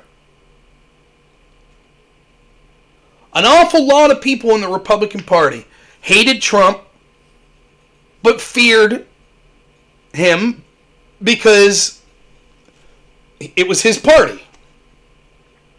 And so they kept their mouths shut, and now that they think, oh, it's DeSantis' party, they're going to come out of the woodwork and they're going to be like, fuck Trump. And some of their criticisms are definitely valid.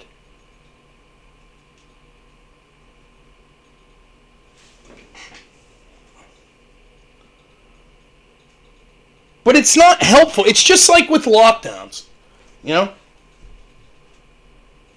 I couldn't get a GOP representative in my state to criticize lockdowns in Pennsylvania. Not until months went on and their internal polling showed, oh, okay, now we can criticize it. Well, what good are you? That's not a leader.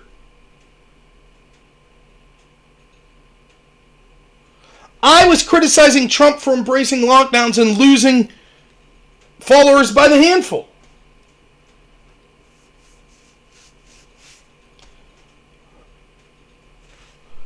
It's just so weird, like, the position I'm in. Like, here's another one. Would you believe it? Those of you that have watched my channel, would you believe that one of the criticisms that I was getting on Twitter was that I was a simp for Dr. Oz? Would you believe that? I, who went to a rally and talked to Dr. Oz face-to-face and told him I didn't like him, who spent time talking to all sorts of people in the state-level politics here in Pennsylvania about why Dr. Oz was a bad choice, who did all I could, including interviewing on my show Kathy Barnette, who I wanted to see in that position, and Carlos Sands twice. But I'm a simp for Oz. Why? Because I was like, I don't think it would have mattered if Dave McCormick was the candidate instead of Oz. The problem was the mail-in voting.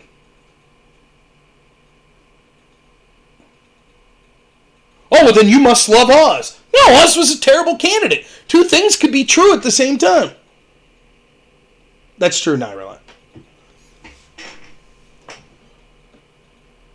Saying, and these people were like, well, the problem is Oz is a carpetbagger. He's from New Jersey. Dave McCormick's from Connecticut.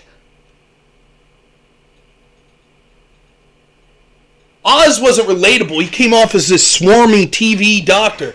Dave McCormick's a hedge fund manager. Hedge fund, not hedge fudge. Maybe I'd vote for a fudge enthusiast.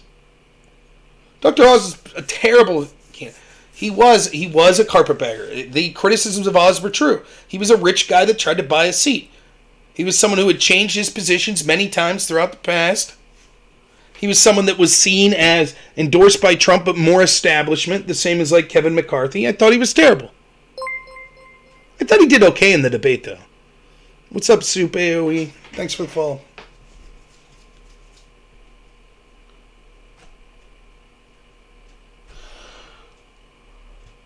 So, tomorrow we'll talk, I don't know. Part of me wants to go at QAnon again, which I will be talking about them soon. That's another thing I find funny. I always get accused of being QAnon. I challenge you to find someone who's fucked with the Q people more than me. Oh, boy. They think I'm controlled opposition. Oh, yeah, trust you instead of Q. No, trust the Bill of Rights. How about that? Just because Q told you it was okay to lock down doesn't mean he was right. Where do I find QAnon people? The website above Top Secret. There's threads dedicated to QAnon. Above topsecret.com. Go to the here, I'll show you. You could have fun too. Please don't brigade or anything though. They mean well. The Q people mean well. They understand that corruption's insane. They're just duped. They're misled.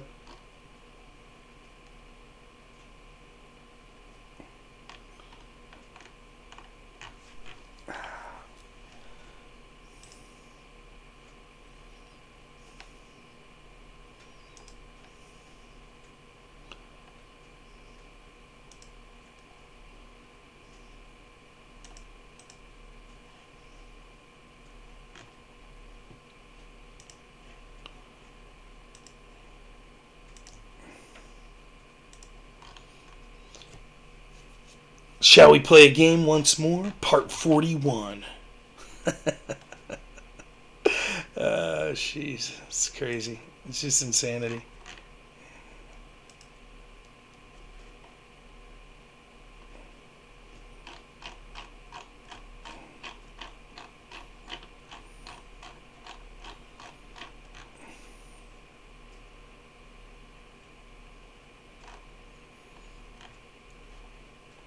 You can see some of the interactions I had here.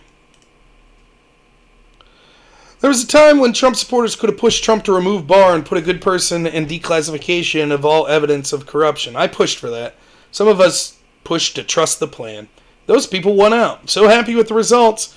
More corruption than ever. Voting rules changed to ensure Democrat and establishment victory in perpetuity. Good stuff. I'll keep fighting. Others will keep trusting the plan. Just wanted to drop in and say the next day for the big booms will be predicted when the plan finally works out. We pushing it back to 2024 now? Don't be salty. It's not the Q people. I like Q people. They meant well. They were and continue to be misled. One chance in my life to actually fight back against corruption from within the system. And instead, the Q people and Trump squandered it all away by trusting the plan. Now we have early and mail-in voting, which means issues don't really matter. So I'll fight how I can claw and scratch small victories when possible, and Q people keep trusting the plan. But hey, think how close we came to meaningful change. And then people start to get pissed. Do you know what the plan is? We are to trust it. Trust what? How many times have we been told to faith and trust in ourselves? In my opinion, the plan is to awaken the sleeping, remove the scales from their eyes, allow them to see for themselves. Once you see, you can never unsee. Then the people can make it happen, but only if they are awake and watching. Some people will never wake up. They prefer the dream world. They will always choose the blue pill. Others will take time to wake up. They've been asleep for too long, stay groggy for quite a while. You have to keep calling them, shining the light in their eyes. Others have to be slapped in the face. Then others, like most accusers, have an innate sense of what's happening. Most are able to filter through the BS and recognize the patterns. I said, I remember posting on here in 2019 and 2020 about how bad Trump was to trust Bill Barr and to not use executive power to put out the corruption of the FBI. I watched some of Trump's biggest supporters insist that it wasn't necessary because the white hats were going to show everything before the election. Trump seemed to act as if he believed this was true. Q people didn't have some deep insight. They were LARPing. That they were characters in some novel and they were changing the world. And the best part, they didn't have anything to do other than cryptically post and trust the plan. And meanwhile, the corrupt establishment thanks Q and his believers for helping placate Trump and his supporters until it was too late. Instead of admitting we were duped, Q people pretend it's all still part of the plan. or that none of it was to be taken seriously in the first place, and instead it was all about researching yourself, which is a cop-out to avoid that they were duped. I sympathize, though. We all want the corruption to end. Q people need that security blanket of LARPing because things look bleak, and so this is how they cope. I get it, because part of my coping is reminding Q people of how they are and were tools of the establishment. Both of us are coping, but only Q people actually help the real-world corruption that they would be shattered if they were forced to acknowledge the truth. And this guy's going to be like, what have you done? I said, I failed, no question. I tried to motivate people to push Trump, to get them to take action instead of trusting the plan. I failed. But I'm one person. Q had huge numbers, and not only did they not help, they pushed people in the opposite direction. The Democrats, FBI, and CIA have to laugh hysterically at how good Q was for them. Quote, you mean they took the most dedicated Trump supporters and made them LARPers who told everyone to trust the plan? LOL.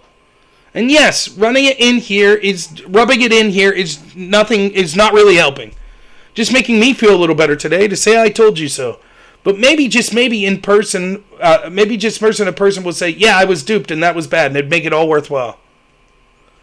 And then this person says, Trump is no buffoon, no pushover, no imbecile. MAGA is not a phrase merely pulled out of the hat for political slogan.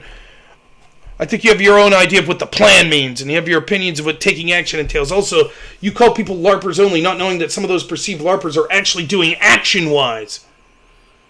It is impossible to be duped into questioning the questing for the truth. You can only dupe yourself, and in my opinion, you have been duped by your own blindness into thinking nothing's being done. I think time will show you just who's been duped. The future will prove the past. I said, I understand your need to rewrite history and pretend Q's predictions were so wrong and placated people into defending bad actors like Trump. I'd want to try to rewrite too if I was a Q supporter.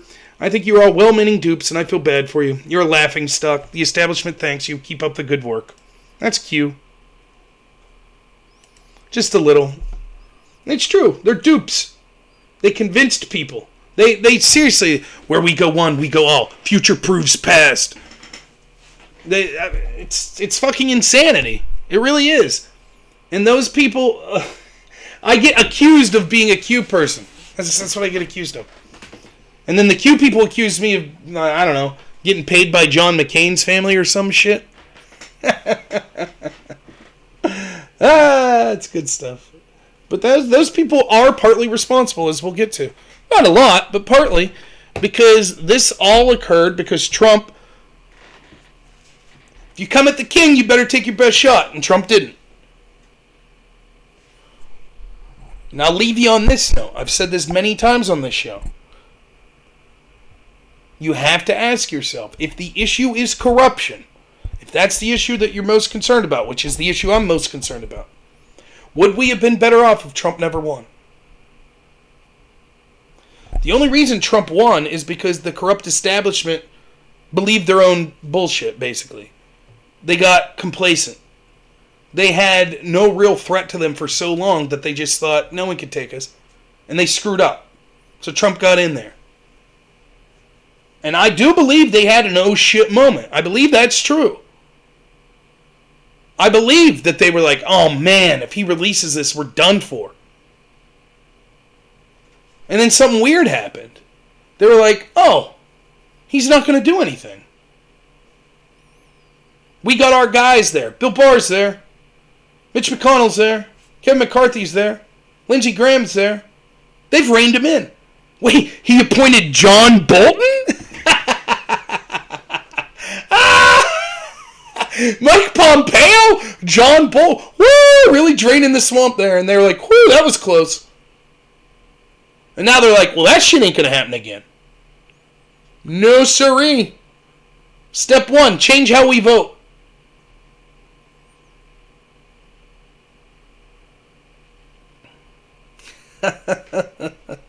Now it's brazen.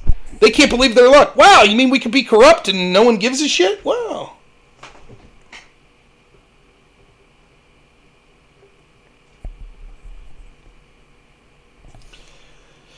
So, alright. We bashed Aftershock enough. We bashed me enough. Oh, the other thing I was going to say. So I put a bunch of videos up like why we should all, before the election, like why we should go out and vote for Oz, go out and vote for Mastrona, go vote Republican. And even though I'm a small channel, particularly on that, like I get like 20 people that watch those videos on YouTube, you know, the comments, half of them are just like, oh, yeah, you fucking lost. Oh, how stupid was this? Right, it was stupid to try to push for the people I wanted to win. Them losing doesn't make me putting forward a video dumb. So, go back and watch the beginning of the video if you like. I don't know how many people are watching now, but if you go back, get like 20 minutes in, and I talk sort of about what I thought was going on here. I would love to raid someone, but I don't know that that's in the cards because my Twitch won't let me sign on to Twitch. I'm on through Restream, but I don't know. Try here. Oh, for God's sakes. Oh boy, here we go.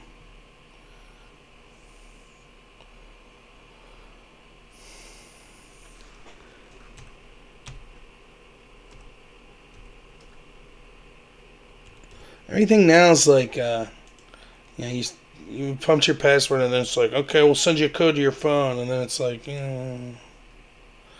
oh, let's see, Aircraft Sparky's on. Oh, BX is back on. Cool. We'll raid Sparky.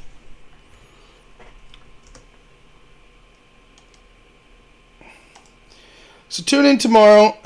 Barring crazy stuff happening at work, which I'm hoping is not the case, I'll be here tomorrow and we'll talk maybe about Republican leadership being to blame.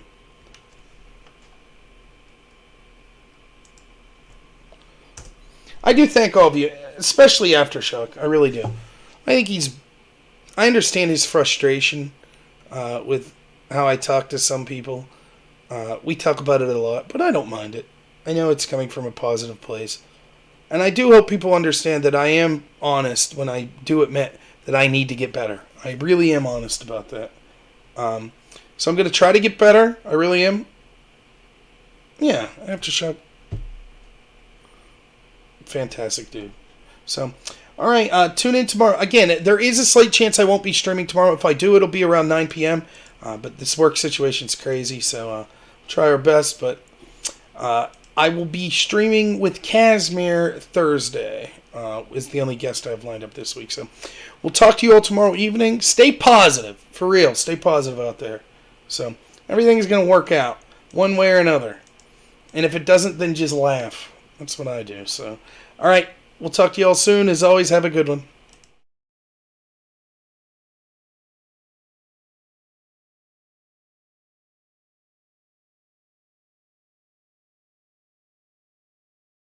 One of the biggest exchanges, they were doing something called front running, which is where they announced that they are going to be trading a new coin. So just say, for instance, it's something like